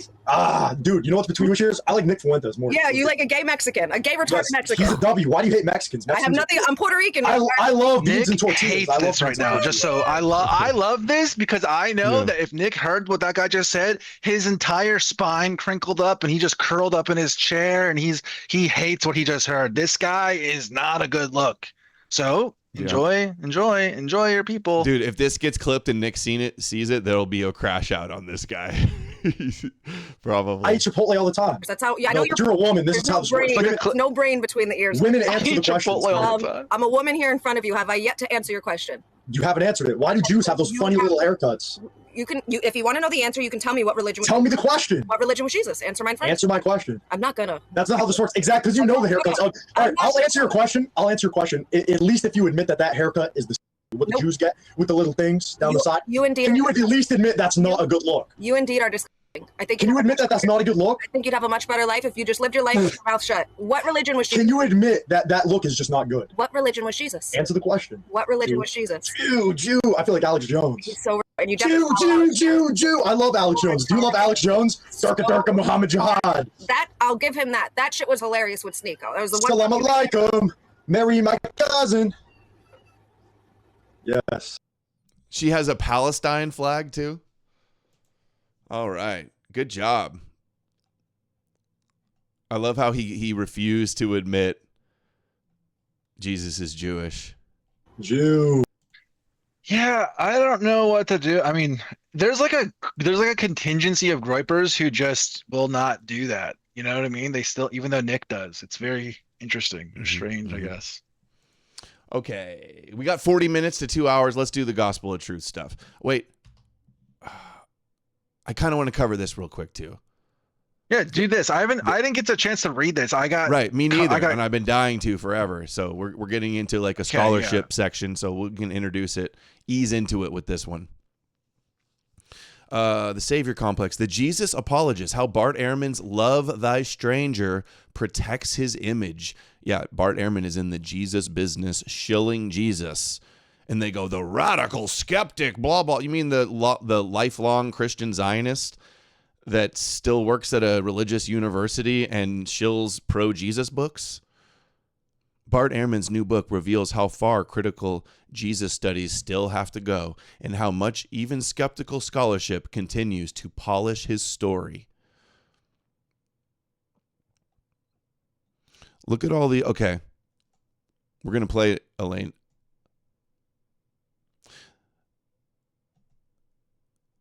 The field is dominated by cheerleaders for Jesus. Discourse is shaped by people who love him or in the very least admire him. Modern scholarship teaches that Jesus was all good, notes Professor Avalos. Most New Testament scholarship comes from seminaries, divinity schools, denominational universities, and theological faculties. And some academic institutions still require confessional statements of faith. And the supposedly critical historical scholars, nearly all of them have been Christian. It's not just some. That is actually like they could have went harder there. It's actually the overwhelming majority, from my understanding, and not just the overwhelming majority, but the most important ones. I think that there's ones in like Oxford where you're not doing that, but not like Duke Divinity School and other ones. Like absolutely, you have to do that. Mm-hmm. You know, Mark Take Goodacre, Elaine for example, Pagels, right? for example, who we're about to cover here in a minute. Well, hold on. Mark Goodacre, right? Mark Goodacre, the one that we just covered a couple weeks ago. He's from Duke Divinity School. We looked it up before. They do have one of those statements, and he says that Jesus existed because of Paul, right? Yep. So boom, bing, bang, boom, we can see it ourselves. There's an example. There's thousands of examples like this. Yeah, and when the Christians go, all the scholars say, all the secular historians agree, it's all consensus. We're talking about a bunch of Christian apologists, or people that come from Christian apologetics. Oh, cool. Antichrist Paul wants to come on to talk about Trump. I'll do that. Take Elaine Pagels, for example, author of the best-selling alternative classic, The Gnostic Gospels. She attends church and serves on the vestry. Is that how you say it? Vestry? The governing board of the Episcopal parish. This church is increasing in membership. There is a lot of activity, she states excitedly. Consider just 10 of the most influential New Testament or Christian scholars of the modern era. Most are celebrated as liberal or critical voices, yet nearly all were ordained ministers, priests, bishops, or lifelong Christians. Oh, yeah. Dale Allison, John Dominic Crossan, Albert Even Schweitzer. Right. That's right. Yeah. N.T. Look, even Wright, some of the who people just did the book yeah. claiming that Josephus is authentic Christian, ordained No, Lutheran that's T.C. minister. Schmidt. That's T.C. Schmidt. Oh, my bad. Not. Yep. N.T. Wright. Is a My different bad. one. My bad. Yeah. My apologies. Dunn, Brueggemann, and the list goes on and on. The same pattern extends beyond academia. The majority of the most prominent deconstructionist expert influencers online, such as Dan McClellan, April Ajoy, Kevin Carnahan, and John Fugelsang, identify as Christian. The love for Jesus also extends into the New Age world, where he is routinely defended as an ascended master. Carlin, awakened sage, or spiritual prophet. Professor Zhang. I was just gonna say Zhang, Wes Huff. Wes Huff, right? That's another big one on the list. Exactly. Jordan Peterson. Jordan Peterstein. Yep. This is all happening inside a country still saturated with Christianity. Most Americans identify as Christian. 87% of Congress and nearly every U.S. president has been affiliated with Christianity. Bart Ehrman, the famous atheist critical scholar of Jesus and Christianity, a best-selling author, certainly he can save us from this debacle. And then Ehrman says, I sometimes call myself a Christian atheist. I do try to follow the teachings of Jesus, Ehrman said. He told Michael Shermer, I resonate closely with the Christian tradition as I was raised in it. There are moral values that Christianity preaches that I subscribe to. His intellectual path ran through Moody Bible Institute, Wheaton College, hardcore Christian, and Princeton Theological Seminary. And he wrote openly about his years of committed Christian ministerial training, preaching, and later loss of faith. Okay. I'm not going to go on the rest of the article. That's enough to show. I want to read the whole thing. Yeah, I want to read the whole thing. That seems good. Carrier shared it. That's why I found it. Okay, now enter Elaine Pagels on Sam Laitman's show talking about the Gnostic gospel found at Nag Hammadi that Amalek's been real into the last couple days since. All right, is this the first one to start with? No, that's Thomas. Gospel of Thomas. Yeah, so I put them in order in the chat. I don't know if you want to go off of this, so it may be easier so you can know what you missed or not. I put them in an order, and I put a description. So if you want to skip some of them or anything like that, the first one is like, what is the Gnostic, something like gospel. That? Yeah. Okay, so what is a Gnostic gospel? I know that you prefer to call them early Christian gospels, and the word Gnostic is actually made up. So can you just unpack for me what a Gnostic gospel is? Well, that's what we call them because we didn't know what else to call them. Yeah. And the word gnosis means insight or understanding. And there were Christians, especially in Egypt, who were highly educated, like Clement of Alexandria and Origen of Alexandria. They were very highly educated teachers, had been to Philo of study Alexandria. the Greek classics and mathematics and science and philosophy. And they called themselves Gnostikoi, which meant educated people, people with insight, people with understanding. So the term, that's what it meant, is they have a special kind of knowledge. Although in antiquity, they weren't called Gnostics, except maybe a small group. But they claim to be, they're said to be further insight because they take you further than the New Testament. At least that's the claim of their advocates and the people who copied them and read them. And when I first read the Gospel of Thomas, we didn't know. It just says, these are the secret sayings which the living Jesus spoke. And his twin, Judas Thomas, wrote them down. And when I got to saying 70, as you probably know, I just stopped and I said, Judas is his twin. Saying 70. So Jesus has a twin in that story. Do you understand? In the Gospel of Thomas? Thought Thomas means twin. Yeah. Judas the name is twin? No. Judas Thomas is his name. His full name is Judas Thomas. Right. Got it. Judas Thomas. Got it. Right. But you understand? But hold on. You understand? The one of the brothers' name is Judas Thomas, so Jew, and the other one's name is Jesus, which becomes Esau. They're twins. So Jesus represents Esau in this, basically. Twins in the same womb. But no, are you getting that mixed up with Jacob? Jacob is the twin of Esau. I know. What I'm saying is Jesus. I know. What I'm saying is Judas is like Judas is like the name for like Jew, right? Judas, Jew, right? Okay. And Jewish Jacob, twin.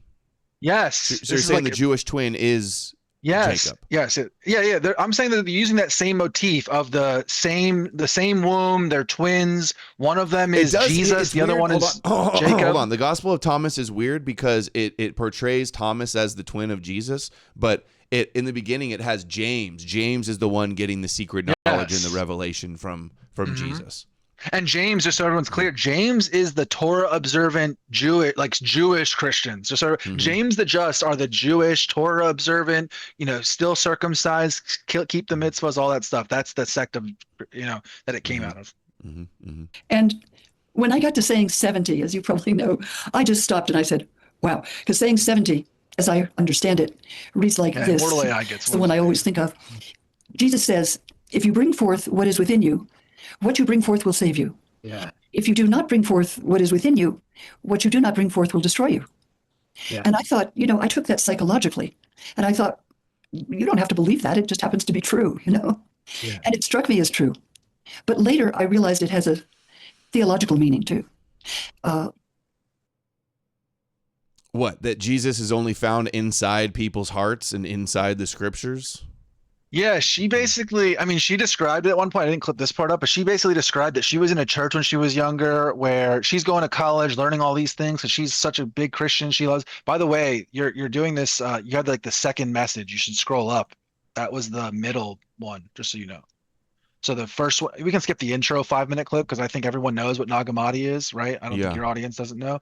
The first one is the gospel of truth as Paul's secret teaching. And the next one is when were the texts written? And the next one is the orthodoxy one. And then we should do gospel of truth. Just so people understand the context here. I can put it back in the chat again. I don't know. I'm doing them in order from where I see it, so I'm not understanding. Yeah, I'm saying there's two different messages. That's what I'm saying. So I just put the message area, you're saying? Okay. Yeah, just scroll up. Oh, I see. Got it. You see what are the Nagamati texts? I don't want to do that one. Gospel of Truth, I didn't think so. Paul's secret teaching. Okay, here we go. Yeah. Sorry, I was looking at the other chat screen. Yeah. It's fine. That's why it gets confused. Every show we do this, and I'm like, I can't find it. It's because there's two different spots, apparently. I don't know. The secret teaching of Jesus. Out of all the texts discovered at Nag Hammadi, is there one that you think is the most significant? Well, thank you for these wonderful questions. I think the Gospel of Thomas is probably the secret teaching of Jesus. There's a lot of dispute. There's a scholar at Cambridge University who spent about 20 years trying to prove that it isn't.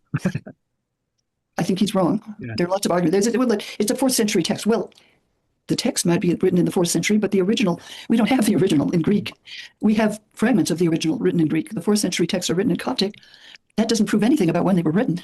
You can find copies of Plato in Coptic too. Right. But he wrote it, a long time before. So, I think this is a very striking discovery. And the second text that I love is called the Gospel of Truth. And I really do read it as Paul's secret teaching. I wrote an article about it recently about the secret teaching of Paul, which he hints about in 1 Corinthians. He says, when he says we have deeper teaching, but I can't tell you that right now. But there's also a letter about the teaching of Paul, in which Paul is asked, in which someone says, "Do we have to believe in the resurrection?" And and the teacher says, "Yes, absolutely." But it doesn't necessarily mean that the body gets out of the grave, as the Gospels say. It means that after Jesus died, many people saw him, and actually, many people today say they see people who have died, especially when it's a violent and sudden death of a young person. But many people said they saw him, and this text says, yes, it's not a physical resurrection, it's a spiritual resurrection. There's some other kind of form. As Paul says, he says, we shall all be changed in a moment. He says, yes, it's a resurrection, but it's not about the body physically. It's about a transformed body. He says it's a mystery in 1 Corinthians 15. He says, I can't tell you, it's a mystery, but we're all going to be transformed in a moment, just in a blink of an eye. And something happens at death. Yeah. Oh, this is almost over. Let's finish it. It's just like 5 seconds left. There is survival, but it's not physical. It's something else that we don't know about. So the idea of of resurrection of Jesus was not physical, first of all, right? It didn't start physical. It's not required to be physical. So you didn't need to believe in a physical resurrection of Jesus, says the secret teachings of Paul. That's important there. But what's kind of interesting here, something to point out for people who may not know, essentially what the secret teachings would be is essentially like a companion book, like a decoder book, or maybe a cipher of some kind, right? Where it would be kept together with the other gospels, the public gospels. So let's just say like the canonical Matthew, Mark, and Luke, right? You would take that and you have the secret teachings of Jesus. So that's the gospel of Thomas, in her opinion, where it's essentially, if you had this book, you could then see, oh, what is the book really saying, right? So there's a message for the inner circle disciples, and there's a message for the public, okay? So what she's arguing, and I'm reading through her article and dissecting through a bunch of things related to this, is essentially arguing is that the gospel of truth is the secret teachings of Paul. So basically what happened is I heard her say that, and I was like, oh, I've never read the Gospel of Truth. I'm going to go read that. And I read through it, guys, and there's like, I would say way, the truth, and the light. 15, maybe 19 smoking guns in there that I haven't seen before. And then I went through every single mythicist literature that exists, which I have them all, the books on like PDF in my AI and things like that. And I'm going through and I asked them like, oh, do any of these mention it? And the only limited mentioning of this in Carrier's book or Earl Dirty's book or any of these, mythicists or pseudo-mythicist scholars, they're just mentioning that like, oh, there's no physical Jesus in it. And then they just skip by it. They just move on, right? A lot of them are arguing that Paul is the creator of Jesus in some way. And they never read the text understanding that, oh, this is the secret teachings. This is a 2024 article by Elaine Pagel here, right? So they're not aware of this yet, I guess. That's just how scholarship is, that this is the secret teachings of Paul. And I think, and we'll show some passages here in a second, if anyone here wants to go through and read it, the Gospel of Truth isn't very long, go read it, and I think everyone's going to see what I'm talking about, that there's multiple things. Do you actually want me to read one of those passages after this from clip Gospel here? of Truth? Yeah, I'll read that section that I said to you, and then I have yeah. it. I have okay. it, like a bunch of stuff highlighted on there. Do you not want to do a Cool, couple cool. more of her? Yeah, let's do a couple more. That's Introduce fine. it more? Yeah. Okay. Let's see some more stuff. I think known quite well by the end of the first century, when the Gospels say of Matthew. When do we think these texts were written? Can you give me a time frame? So we think that the Gospel of Thomas was composed first. What sort of time frame are we thinking here? Well, there's a lot of debate about that. The first thing scholars said was, well, of course, these must be late. They're not the right Gospels, right? The right Gospels would be Matthew, Mark, Luke, and John. So these must be. See, that's how they started the premise that of was studying just them. A guess thrown out into They the air. must be late. Hold on. Yeah. Do we think these texts were written? Can you give me a time frame? So the right Gospels would be Matthew, Mark, Luke, and John. So these must be, let's just say 100 years later. That was just a guess thrown out into the air. That's how so many datings for yeah. books are done. Yep. Yeah, they'll go, oh, we found these new texts about Jesus. I wonder how old they are. And they go, well, they can't be before the Gospels because that would be impossible. So they date them afterwards. That's the way scholarship has been doing all the time, protecting the orthodoxy. Yeah. Yeah, so since I found this, so basically I was watching this on Sunday night and Monday morning. I was watching through this interview, and basically since then, guys, I've been nonstop reading as much information I can about the Gospel of Truth and the dating and things like that. I'm not fully done or anything. I'm not fully done with this yet, and I want to get more into it. Maybe make a thread or two. But their arguments for its dating are retarded and bullshit. One of them is literally because it includes the resurrection, it must be after Paul. Do you understand how dumb that is? Paul had the resurrection. Yes. So they're saying, oh, it must be post Paul because it has the resurrection in it. Such a wrong, bad argument. Yeah, that's such a bad argument. My thing is, I think that one option is that it's earlier than the gospel, and I think that it would be teamed up with the epistles of Paul. Basically, the epistles of Paul are like a letter genre of the gospels. Basically, it's like Paul's gospel is his letters. And this is like the companion piece to that. So there's the companion piece to that, like the decoder get written before, during, maybe even after. It doesn't really actually matter to understand what we're reading, I would say. The strongest argument is that it would be before. That would look the best for what we're saying, but it's not required, is how I would describe it. Even if it was written after, it would still be useful in understanding what the inner circle, what the disciples thought about what the secret teachings of Paul was. And it like I said, in that Gospel of Truth, Jesus literally comes out of the sky like wrapped in a book and says that he's born from the Logos, from the book, and other proofs like that. So. Okay. And there are scholars today who will say, oh, they're really nothing. They're derivative. They're composed hundreds of years later, and they don't really mean anything. I think that's wrong. Because the teaching, which is in the Gospel of Thomas, in the secret sayings, was, I think, known quite well by the end of the first century when the Gospels say of Matthew, Mark, and Luke were being written. Now, we might not have had a written copy because there was a prohibition in Jewish circles about writing down secret mystical teaching. Because if you say, you can become like Jesus, you are a son of God, like Jesus. And that's what the Gospel of Thomas says, that all of us are children of God, like Jesus. And Jesus says this himself in the secret Gospels. But that's not what the church taught. Sorry, go on, Karen. These were condemned. And it was a real surprise to find that there's a lot more we never knew about the Christian movement as it started. It got narrowed down to the Gospels in the New Testament. Saint Irenaeus had quite a big role to play in them not being discovered, right? Yes, he realized that a problem for Christians when they're being persecuted, particularly, and they were intensely. I mean, many people in his own community were arrested and tortured, and some of them were killed for being Christians. So, Tailsoft Levant sent $5 on Rumble. Amalek, have you looked into Thesis of the Book of Christ Before Jesus, and what's your thoughts on their stylometric analysis of the Paul's letters? Hear that, Emily? I don't know. Yeah, I heard it. I don't know I'm not sure what you mean by the first thing here. I have to look to see what you mean. It's a book. The thesis Christ of before the book, Christ Before Jesus. Yeah, Christ yeah. Before Jesus. I've read. I think I've gone through this before, but I can't remember the author and stuff like that. But the second thing, I've gone over this before. I just can't remember it off the top of my head. I can't remember the author. Let me see who the author is. Maybe that'll remind me. Yeah, what do they say? They're doing like a form of Marcionism, a Marcionite Jesus. Is that right? Yeah, I think so. I forget. Let me see here. But as far as their analysis of Paul's letters, I can't get out of my head Nina Lively's analysis of Paul's letters, and she includes stuff like that in hers. So no, I guess I haven't looked at this before. Maybe I have. I don't know. I'm looking through this right now. It doesn't look super familiar. I'll have to look into it more. Thanks. Okay. he realized that there were followers of Jesus.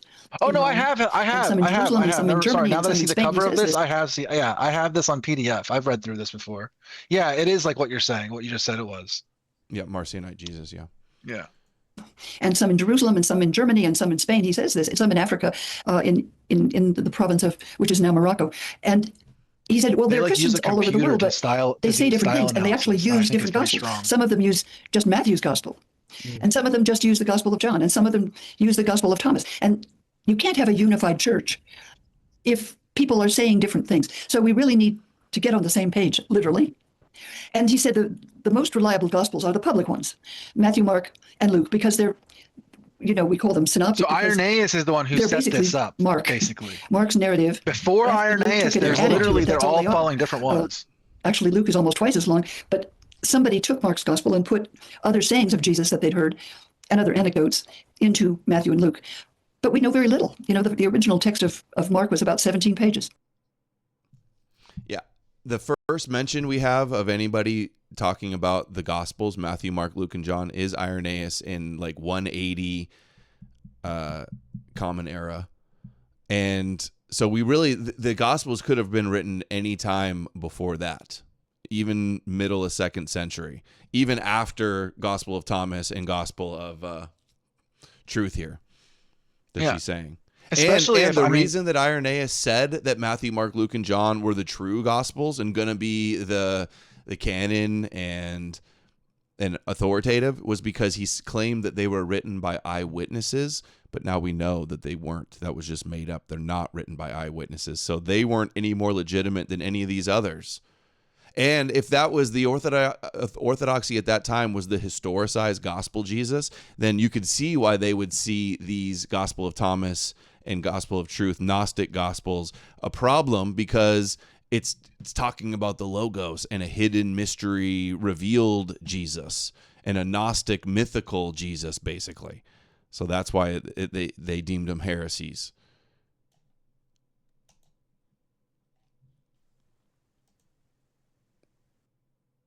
You think, the fact that he wanted to... More on Irenaeus here, I guess. Did he have an agenda, Irenaeus, you think? The fact that he wanted to unify the church, but wanting to legitimize the authority of specific men from the apostles, their successors, bishops. Yes, I think that issue of authority is exactly the primary question. What do you believe? And whose account are you reading? You get a rather different picture, right? Yeah. So he wanted the authority of leaders like himself. And that part of authority and clash between sects and different ideas of Jesus, you have more authority if you if you pretend that Jesus was a real figure and that there were real disciples, and then you have the the gospel that was written by the eyewitness of the disciple. That had more authority. That won out over people saying that no, Jesus is just a heavenly cosmic logos figure that can give revelations to anybody, and anybody can claim to have a vision of Christ or see Christ in the scriptures and come up with their own lore about Jesus. Well, you can see how they kind of ran into a problem. To that it would inevitably historicize Jesus. Yeah, well, you can see where that comes into a problem, right? Like, this is like an advanced teaching for smart people, and they probably kind of like ran into a limit of how many smart people could believe in something like this idea of like inner truth or the inner Jesus or finding yourself or anything like that. So they basically had to historicize it in a way, because what is the way you measure the success of a church in Christianity? By their fruits, by how many people are following them, how big their congregations are, right? Like, that's how they're doing it. That's how they're determining what is the best versions. That's how they're using that kind of logic. Like, oh, if a church has good fruits, then they're right. And obviously, you can see how a historicized Markian gospel, from like Luke and Matthew as well, you can see how those things have a competitive advantage over the mystical heavenly cosmic Jesus, right? You can, because people believe in it better. David In the same way we They say think it's real. If you believe it really was a historical figure that walked on earth and people witnessed him, it's way more powerful of a story than some cosmic heavenly figure that you have to have faith in by reading scriptures. Because then, reading the celestial version, like, you're reading a myth and you're supposed to get like the message of the story and things like that. Reading the Gospels, it's very different. It's like, it is like reading something like the Odyssey, where it's part myth, part history. You know what I mean? Like that is what they're doing. They're basically being like portrayed as history deliberately, genre. and very likely Mark was aware of Josephus and took I was just going to say components of Josephus and incorporated that into the Mark story. Well, just like we were talking earlier about the datings, the dating of Mark was like at the beginning was 30 to 40. That was what scholars were saying, 30 to 40, and then it was pushed back to 50 to 60, and then everybody admits that it's obviously post 70, because that's ridiculous to say it's anything but post 70. And now there's scholars. I mean, I'm reading this paper in German. It's 1,000 pages of a German going through and showing proofs that Mark was likely reliant on Josephus. Now, if that's written true, after 95, 92, 93, 94, somewhere around there is when they say Josephus. Yeah. So if that's true, and all of the synoptic gospels require Josephus, okay, then that means it's all likely 2nd century, all of it, every single piece of it. Yep. Because it has to take time to travel. So that means we're talking circulate. 60 years after. So if an apostle was 20 when Jesus supposedly died, by the time the gospel was written, we're talking 80 years after. Yeah. Yeah. Yeah, the idea is ridiculous that it's any they would be 80 years old. People didn't live to be 80 years old back then. think that this whole dating of when it happened and all these other things, it's like gematria, numerology, like symbolism stuff. That's why it's written in there. I don't think that there was anything going on like there was just many Jewish revolts in the 1st century, and that there's no way to recover anything like what they're even talking about, because they have hidden records of that place, destroyed records that were missing. Tacitus and so many other thinkers and writers of that time who are writing about it, those sections, those 25 AD to 35 AD section are missing from their histories because of this. Because they don't mention Jesus, obviously. To be respected, but he also wanted to save the lives of people by showing that they weren't an isolated group, like you might have a little group in Lebanon, say. Birchbone. $5. Speaking of Nina Livesey, Rabbi Akiva was a son of Joseph, and his name is an anagram of Jacob. He's like a rabbinic mirror of Jesus. Interesting. Oh, that's interesting. But he wanted to show that if you were being persecuted, you had allies in followers of Jesus in Spain and Africa and Egypt and Judea and Italy. So he thought, as the Americans said during the American Revolution, if we do not all hang together, we shall surely all hang separately. Pivot sent $5. Hey Adam and Amalek, thank you for reading the messages. I want to hear what you guys think. I have a way more material. I'll go through it when I can. I've just been busy, dude. Summary of the I've been going through this other thing, and I've just been busy. I really I see don't it. think the AI I saw your analysis message. is I'll get to it wrong. when I can. I told you, bro, you gotta make a TikTok. Make a TikTok video. You can do it with your phone. $5 this series presented in Christ before Jesus lent some credence to the theory that Mark and Luke predates the canonical as scholars like Marcus Vincent have proposed. I don't think Luke predates Matthew and Mark, dude. It's a copy of both of them. Makes way more sense the other way. I think that there's a chance, guys. I know this isn't like a popular idea. Like there's more to it than this, and like just like a short way to explain it. I think it's a chance that we're looking at like competitive in real time publishing, like Gospels. Like it's very possible that Matthew, Mark, and Luke, whoever those authors are literally writing from the same sort of think tank or writing club, literary club, you could call it, and that they're like writing it at simultaneously as possible. That's why they're borrowing off of each other and seeing off each other, because the purpose is like competitive amongst themselves. In the same way, while Dark Knight Batman Chris Nolan is going on, there's Batman anime, Batman cartoon, the Batman comics, like all at the same time. They're all being published and produced, and they're doing their own sort of like spin-offs versions, and maybe we'll do like a little nod to the Dark Knight in this comic book release and things like that. I think that could be what's going on, and scholars are just unwilling to look at it that way, and they have this whole idea of like, they had to be chronological, one then the other then the other. I don't think that that's necessarily true, and it could be why this is such a confusing issue. You know what I mean? Because if that's true, they're all running at the same time, then that throws the whole way we date all of these off, right? Yeah. And so he wanted the whole range of Christian groups to be part of the same movement. And so he said, he talked about being orthodox, that is speaking straight. It means literally, sort of like orthodontia, like straight teeth. This is orthos doxa. It's straight thinking. And he said, if you don't agree with this, we'll just say you're heterodox. That is, you think something else, and you're wrong. So not long after these texts were known. That's how they decided their And the only theology. reason that we have that it was right was because they won out. Yes. In the real version of the original Christianity was more like, Paul, mythical Jesus in heaven. It was like Jewish Buddhism, guys. It was like it was like Greek Jewish Buddhism. That's what it was. It was like an inner light, and like you basically meditate a lot. And like that is what these are. Like we say Gnostic, and that's a weird term to even use at this point because of the issues there. That is a better way to understand it. It was like a ancient version of Jewish Buddhism. Mm-hmm.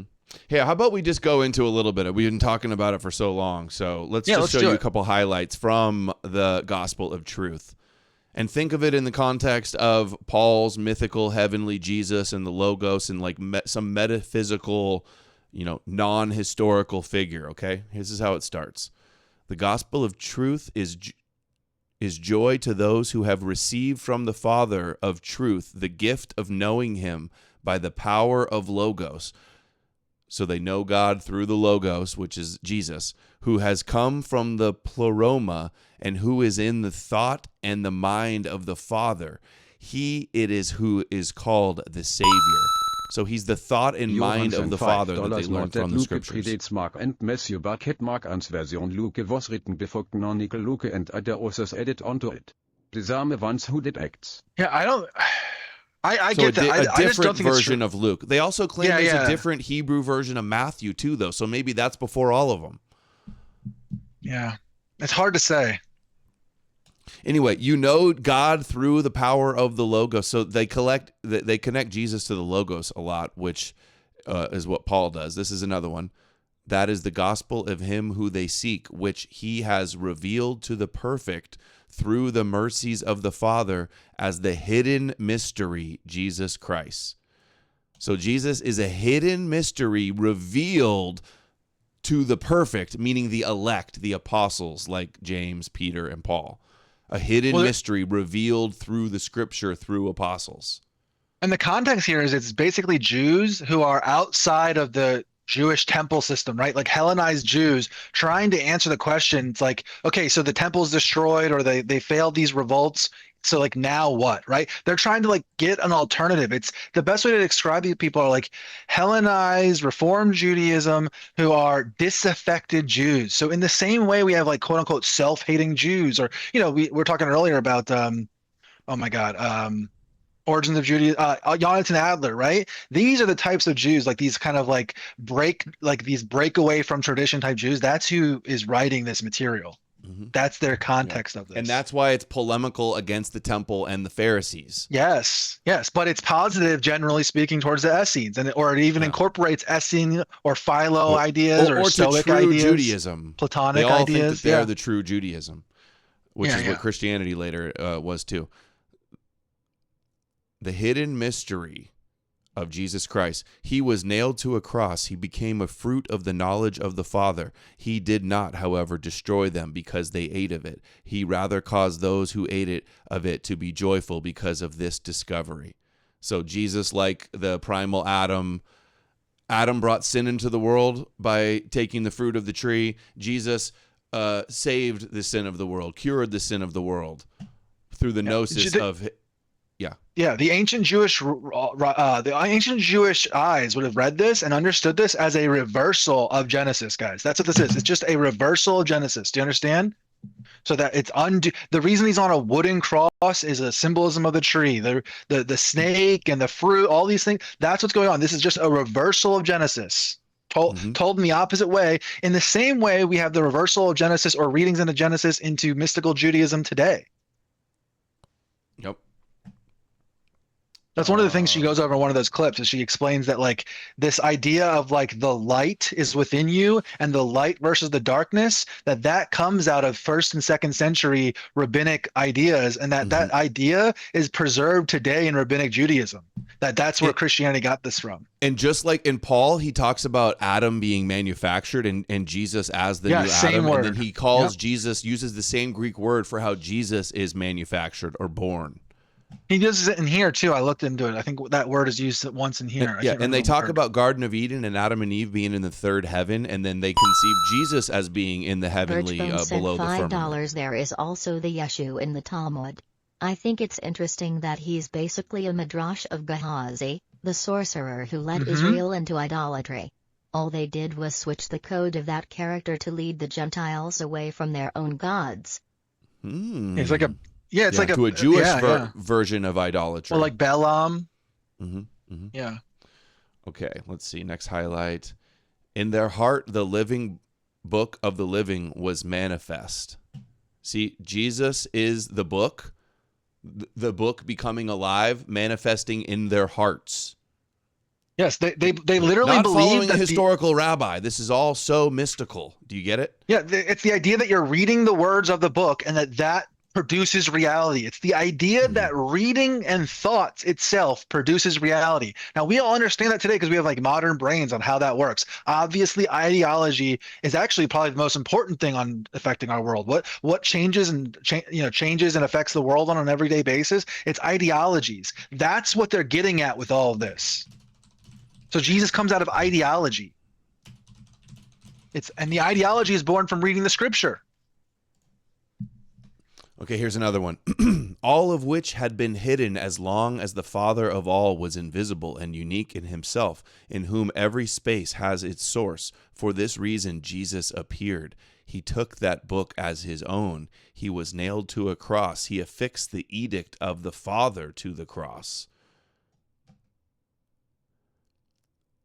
Invisible, hidden, invisible. And then he appeared. We're not talking about physical appearances. He comes from Father. He comes from the Father. He's literally out of the Father. He's born out of the Father. The invisible, their invisible God, that is what he comes out of. Hidden, invisible mystery who appeared in the text from their interpretation with the Holy Spirit of the text. So, somebody in the chat said it's very satanic.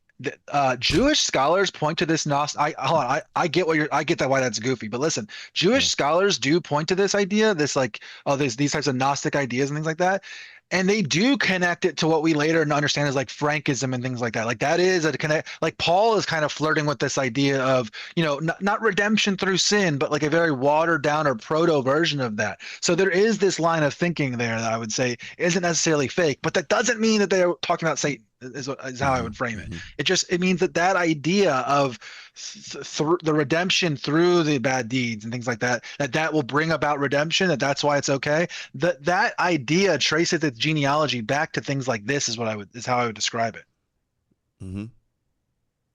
Also interesting. He took that book as his own, And then in another section, it says he wrapped himself in the book. Well, yeah, I have it makes that me want to do section a here. meme of Jesus where like there's a book, a Torah coming out of his body because like he is the Torah, mythically made into a man as its fulfillment. That's what He is here. the word. He is the law. What? So it was right underneath the section you read earlier. It says there was a manifested in their hearts the book of the living book of the living, the book which no one was able to take, since it remains for the one who will take it to be slain. For this reason, the merciful one, the faithful one, Jesus, was patient in accepting these sufferings until he took the book, since he knows that is his death is life for many.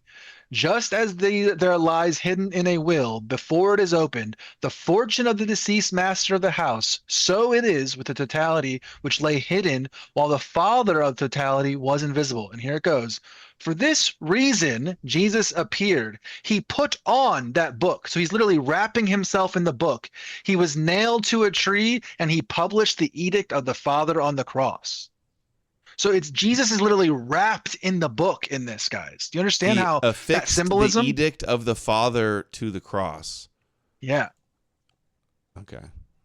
So what's the edict of the Father? Right? What do you think that is? Well, I think that it's the true meaning of the true meaning of the religion, the true plan, basically, is what they're trying to get at there. Okay, here's another one now. The knowledge of the living book, which he revealed to the eons at last as his letters, displaying to them that these are not merely vowels nor consonants, so that one may read them and think of something void of meaning. On the contrary, they are letters which convey the truth. They are pronounced only when they are known. Each letter is a perfect truth, like a perfect book, for they are letters written by a hand of the unity, since the Father wrote them for the eons, so that they by means of his Father letters might come to know the Father, while his wisdom mediates on the Logos, and since his teaching expresses it, his knowledge has been revealed. See, from meditating on the Logos idea and the scriptures, that's what they're talking about, all the living book and the scriptures, the living book, the living prophecies, the numbers, the letters, it's like gematria. They can learn the secrets and the mysteries that are hidden through meditating with the Logos. And this is how the knowledge of Jesus is revealed.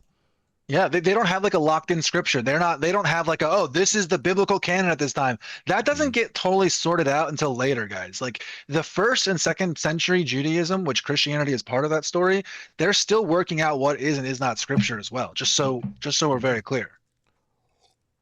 None of this sounds at all like gospel Jesus. It all sounds like the pre-gospel epistles type of Jesus. Yeah, and if there were no gospels and all we had was this in Paul's letters, it would be obvious Jesus is some metaphysical, cosmic, mythical figure. Clearly. I agree. And just because he's crucified, figures and angels and demons can do things in heaven. They thought there was cosmic dramas happening in the heavens.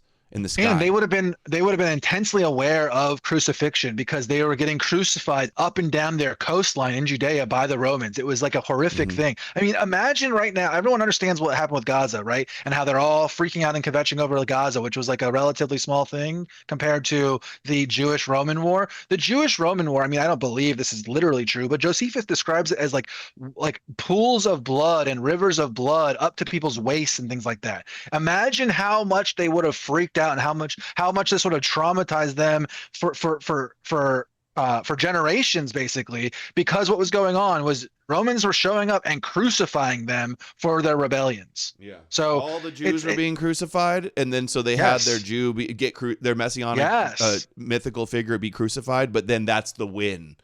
That's actually a win. Yes. It's taking the cope and the losses and spinning it into a victory. That's what the whole Old Testament is too, by the way. Every time they get felted, they spin it into a cope and spin it into a win. This is a good one now. He reveals his hidden self, which is his Son, so that through the compassion of the Father, the eons may know him, end their wearying search for the Father and rest themselves in him, knowing that this is his rest. So again, he reveals his hidden self, which is his Son. God is revealing his Son to them through their reading of the scriptures. Not being born to a virgin, and walking around. Yeah, there's no with them like in original Jerusalem. rabbi going around talking about this, guys. You know, like there's nothing like that's happening. Like the sayings of Jesus, the Gospel of Thomas, like let's just assume that is the sayings of Jesus, and this are in no way related to this historicized Jesus. And just again, imagine this is what's accompanying the epistles of Paul. We don't got to get super into it. I suggest people take this gospel and throw it into ChatGPT and ask it all of the times that the New Testament Paul's epistles are quote mining from this or the other way around. Doesn't really matter which one. Birchbone sent $5. It was not Shadrach, Meshach, and Abednego who recognized the form of the Son of God, but the Gentile tyrant Nebuchadnezzar. Yes. This is the source for the Roman centurion I agree with recognizing that. Jesus. It's a midrash. It's like a midrash. Yeah, I agree with that. Okay, now. Oh, thank you, Watcher. Sent $10. Whole new meaning to word made flesh. Well, I say that in the book. Exactly. Like that's when in the beginning of John, when it says Jesus is the Word and the Logos, that's what they're actually, that's what that really means. And one of the clips that we skipped, it's the last one. To it.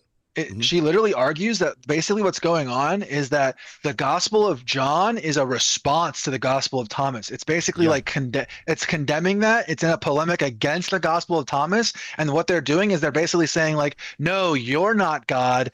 Only God, like God is God, and they like you know what I mean, like and God is Yahweh. That's why John Jesus has is Yahweh. the doubting Thomas verse where he pokes him in Yes, the that's hole, what she, confirming that he's real, because that's polemic against Thomas because Thomas doesn't have historical Jesus. Yeah, she has a whole argument basically that she lines up where she shows exactly that. Essentially, what's going on is it's a polemic against Thomas. That's what John is, and that's how they get this like Trinity doctrine. Is basically they're trying to solve the problem that the Gnostics believe that they can become Jesus-like, essentially, or Jesus is what's found within yourself, like self-knowledge.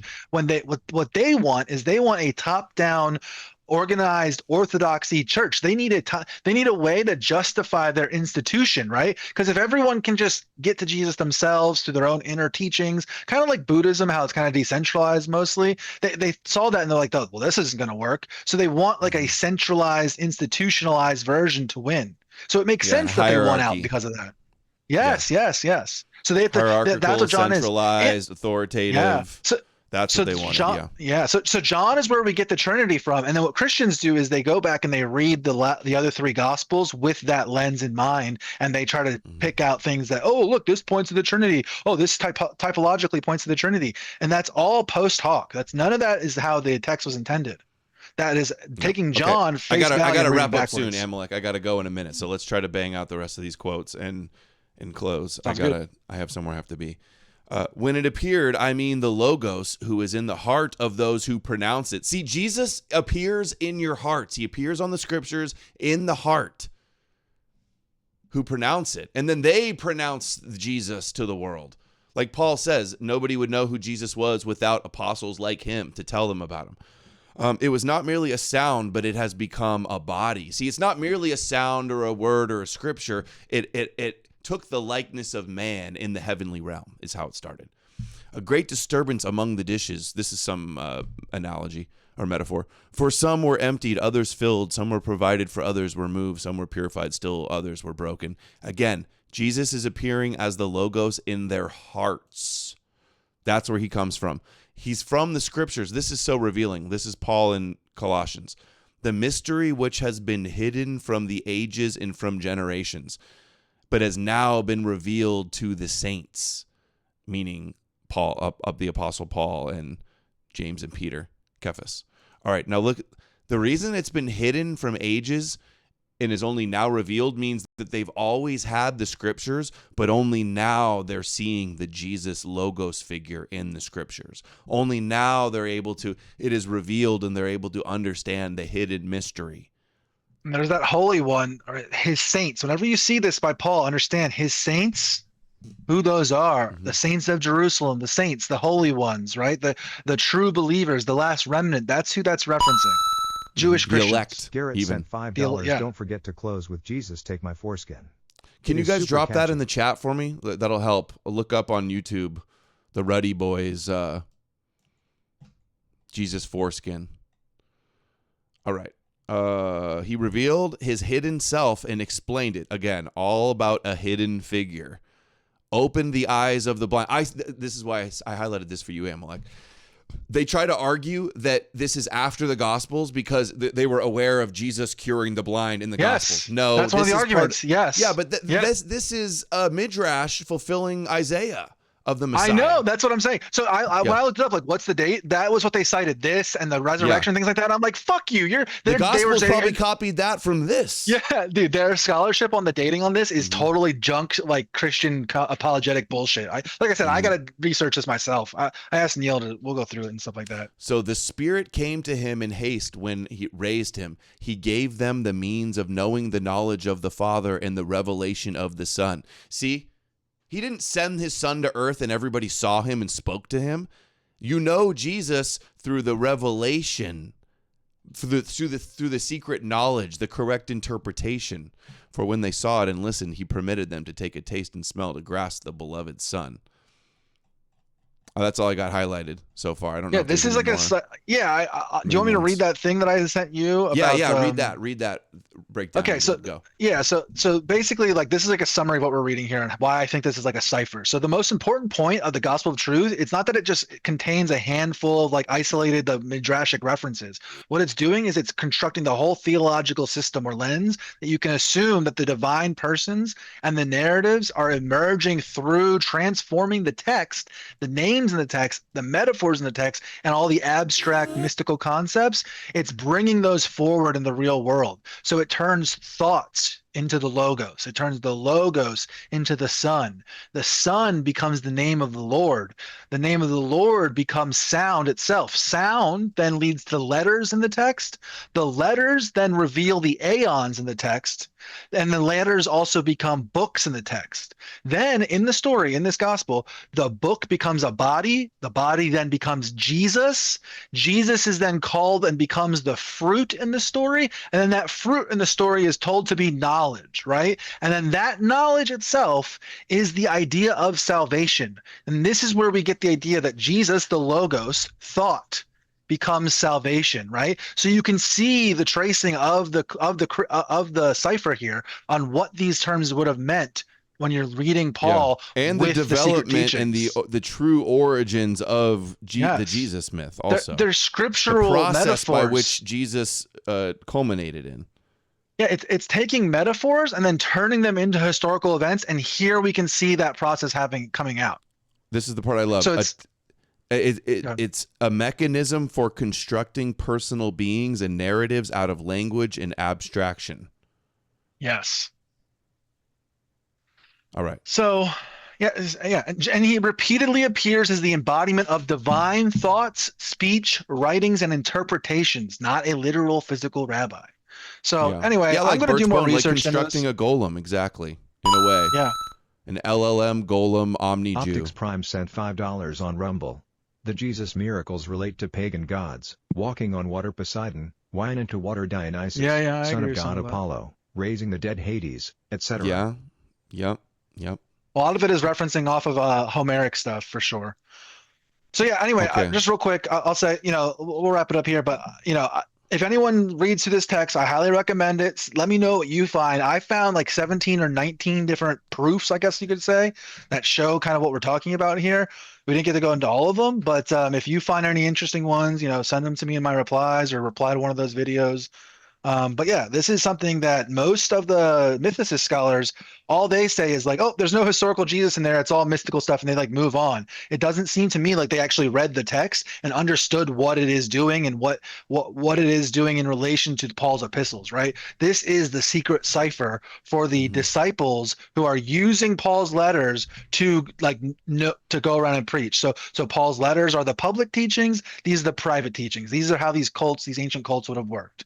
And that's the scholarly understanding of this. I saw the arguments about they're saying gospel of truth is after the gospels. The gospels. I don't think that that's necessarily true. But either way, they can't say there was really a historical figure and then they talked about it all like metaphysically. They were doing that before the gospels. That's exactly how Paul describes it. It's totally consistent with the type of hidden, revealed mystery no biographical details that we find before the Gospels. So even if it was after the Gospels, it's carrying on that tradition of the original Jesus, invisible, hidden, revealed figure. Yeah. And when you look at it and compare it with Philo of Alexandria, you can kind of see the connection, right? You can see the line go from this Hellenized Jewish, paganism, what is it? Platonic thought and Stoicism. You can see how those things come through in these types of texts too. So it's likely that, because we don't have so much writings from these Greek Jews, because the Jews didn't preserve it and the Christians didn't preserve it, it's likely that there was a whole tradition of essentially like Greek Judaism that this all sits at the tail end of, that likely existed since like 200 BC, And mixed in with tons of memes from Dead Sea Scrolls also. Dead Sea Scrolls, Essene stuff, but also Odyssey stuff, right? And pagan stuff, right? Like they're kind of riffing off of both. So, okay. Not long after these texts were known, or these kinds of teachings were known, they were attacked by certain bishops. And that all the way down to Athanasius from post 325. It just kept going. Really, it's a ripple effect from there. Yes, it was. And of course, he put John's gospel into it because those were the gospels that probably were most widely read. They're actually, as you know, you can see this, they're the easiest to read because they're stories. It's not primarily, though, a biography of Jesus. The point was, this is the gospel. That is, this is the message of Jesus. So it's not biographically complete at all, but it's about the message, which is the kingdom of God is coming. So get ready. And that's the message of Matthew, Mark, and Luke. That's the message of Matthew, Mark, and Luke. The kingdom of God is coming. And what would ancient Jews have called the kingdom of God is coming is? It's the return of their kingdom after everything is destroyed, everything is fucked up. The return of their sovereignty from Esau. That's how they would have seen this, from Rome. The kingdom of heaven was an idealistic, almost utopian idea of one day the Jews will have their own sovereignty back. They will not be oppressed by the Greeks or Persians. And that is what the kingdom of heaven was as a political idea. Guys, guess what? A treat. Sean Ryan sitting down in what looks like a cathedral with the exorcist, priest again. Chad Ripperger. More demon talk. Gonna be awful, I'm sure. Okay, so what is a Gnostic gospel? I know that you prefer to call them early Christian gospels, and the word Gnostic is actually made up. So can you just unpack for me what a Gnostic gospel is? Well, that's what we call them because we didn't know what else to call them. And the word gnosis means insight, or... Did we watch this already? So you don't need more income to fix your marriage. You cannot what is within you. Money, what you do not bring forth will destroy you. Yeah, this is the first one we watched. Yeah, because you watched it and then you went through this. Gender bending. I've you don't have to watch this before. Yeah. There's gender bending into Thomas. Talks about men being women or something. Yeah, and it's just on a spiritual way, and it's really what I would say is it's in the same way that Reform Jews, like they don't have the same like what you call sexist ideas as like the ultra conservative Jews, right? Like they're more egalitarian when it comes to gender, and that is reflected in the text of of Christianity because that was the type of, like I said, they're a type of like Reform Judaism of the ancient world. That's such a good model to understand them. Oh, the demons one, that's funny too. Okay, Thomas draws on first century rabbinic readings of Genesis. Oh, yeah. Let's see that. Because this gospel teaches that when you know who you really are on a deeper level than your name and your address and your identification on a driver's license or a passport, the individual you or me, when you go into a deeper sense of who you are, maybe we don't know that we even have a deeper self. Right. But the teaching of the Gospel of Thomas is, if you look deeply within you, you will find that there's something within you, a kind of energy, that connects you to the source of all creation. And they speak of it as light because that's how first century rabbis would talk about Genesis 1:26-28, when it says God created Adam in his image. In the image of God, he created them. The idea of light as a metaphor for an energy that is hidden within you. And if you discover it's there, another deeper self, it could connect you with the divine source. And that's the teaching of the Gospel of Thomas. Wow, it's so interesting. And there's so much to unpack there, right? The opening of the Gospel of Thomas, just for those who haven't really captured the opening, these are the secret words which the living Jesus spoke and which the twin Judas Thomas wrote down. Now, is that what you were alluding to just now about the secret words that come from within, first of all? what they would have meant, you see, for most rabbis, and rabbis then as now, like Buddhist teachers, like Christian teachers, like Indian teachers, teach a different way to a crowd than they do to their advanced level disciples. Yeah. And so if you read the Gospel of Mark, Mark says in chapter 4 that when Jesus was talking on the hills of Galilee to thousands of people, he used parables, right? Parable of the mustard seed and the parable of the fisherman. And a minister will say, well, yes, because these people are very simple-minded and you have to give them something they can understand. You know, the seed is the word and it falls on the ground and, you know, it's very simple. That's why he gives them parables. But Mark doesn't say that. Mark says, Jesus said, I talk to the crowds in parables so that they won't understand. He says that. Yeah. Mark 4:31. He says, but to you, when I'm speaking to you, to the disciples alone, to you is given the mystery of the kingdom of God. And the word there, mysterion, could be translated secret or mystery. Mysterion. Yeah, and so it's the secret of the kingdom. Remember, the kingdom is the idealized version of their future country coming back. He's talking a parable about a kingdom that suddenly springs up and suddenly will appear. But in the Gospel of Thomas, he says something different, that there's something within you that you need to discover, not through anything but your own searching, and Jesus' encouragement to look deeply within. And if you do that long enough, you will be astonished, you'll be amazed, you will find a very much deeper self, a spiritual self. There's a line, one of the sayings in the Gospel of Thomas, it says 24, saying 52, 24 prophets have spoken in Israel, and they all spoke of you. That's a callback to 1 Chronicles 24. If you people go read that, you can see what that's a reference right there. Whenever you see the number 24 in in conjunction with the priest, that's what it's talking about. It's showing the understanding that all of their canon at the time they believed was secretly speaking about Jesus, so they can go search the scriptures to learn about Jesus. That you have to understand it from that lens, and it all makes sense. Okay.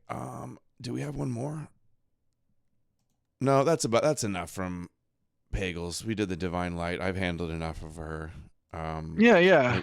It's gonna be sad when she goes one day. She's getting old. Oh yeah, this is the one. See, here's a little bit of beard action. In places of vacant. 3 kinds of demons. They drink from the oceans. They lick the ocean. They're physical demons. They hide in forests. In places of... Rabbi lied to me. I asked about demons and he goes, oh, you believe those people? I thought he believed in demons. Yeah. Now I got to press him on the demon question harder. Yeah, Adam, what the hell, dude? You didn't press him hard enough. What the fuck? You just let him go on the demon question? The DQ? Yeah. I'm sweeping for the DQ. Yeah, I was sweeping for the DQ apparently. Adam is always covering up Nibiru and the DQ. What the fuck? Yeah. What the hell, guys? Yo, call him out in the comments. Make sure everybody knows. Adam is covering up for Nibiru and the DQ. Yeah. The saltwater licking demons, guys. Dude, I would have. Why didn't you just tell me this, Rabbi? I wanted to hear about this. No, I was gonna send this to you and ask. I was gonna send this to you in a text, and I forgot to send it. I was gonna send this message to you, and I'd be like, you should bring this up. It'll be hilarious. Yeah. Demons. I wish I would have seen this clip beforehand. They hide in forests. We reacted to this in clip places of vacant homes, vacant and brand new constructions, places that there's no mezuzot. They're afraid to be where people are. So how do you get rid of it? You leave a little light in the room, and you open the window a little bit, like half an inch. 3 kinds of demons. They drink from the oceans. Dude, he's on board with all the E-Crusaders, though. Demons are everywhere. Dude, I would be pissed if I was a demon and my weakness was open windows, dude. That would suck. If someone just all they had to do to defeat me is just like open a window and I'm done. I'm Tucker toast. Must have had his doors closed. That's what happened. He was vulnerable. So they true. drink from the oceans. That's wow. Interesting. Well, yeah, that's the aliens come up out of the oceans. Didn't you know that? Yeah, the reptilian alien UFOs. Oliver Tree exposed that actually. Yeah, that's amazing. I wish he would have said this on the show. Damn it. That's incredible. All right, we're gonna go out today with another hot chart topper from the Ruddy Boys. Jesus, take my foreskin. Thank you, Amalek. Thank you, chat. We smashed the goal. You guys are amazing. Thank you so much. Yippee! They're nice. Thank you. I'll be back tomorrow. Oh, I'll be back tonight. If you Zoom call book club on Substack, sign up on Substack to hear the book club. You can watch all the previous recordings that we've done, going over and analyzing and discussing every chapter. I may release one of those weeks for free online so people get an idea of what's going on. But anyway, I'll see you then. If not, see you tomorrow. Thank you, Amalek. Clip the show, share the links. One Leave last a comment thing for me. below. One last thing for me, guys. On my pinned tweet, I got a thing about Revelation. I did like a 30-minute video. It's clipping up a John Collins interview from History Valley, and I recommend people check that out. I'm going to be doing more stuff about this Revelation thing. We're like going over it in the Alexandria Substack, and so if you want to have more, biblical research stuff that you're interested in, I clipped that up, and it's got a lot of good stuff, and it's my pinned tweet right now. So check it out. Dude, could you guys imagine if I would have just became a Catholic instead? In an alternate universe, Adam Green is a Catholic. Love the meme. All right, later, guys. Ruddy Jesus, take it. Rabbi Jesus, I have too much skin on my dick. Please help me part from it. Make the cut real quick. I've been struggling, Lord. I can't take it no more. This foreskin's holding me back from what I'm simping for. Cover me in oil. Rabbi Jesus, be my moil. Grab me by the schmake, make me forever loyal.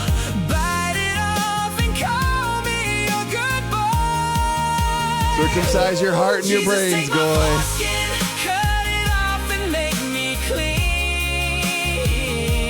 Jesus, take my foreskin. I don't want to be a Jew in between. I'm on my knees, hands on the wheel. Feel your teeth, suck the penis blood. Take this goyim, make me yours tonight. Jesus, take my foreskin. Hold me tight. No cap. The more you cut, the more I moan. Holy teeth, please don't stop. Go on.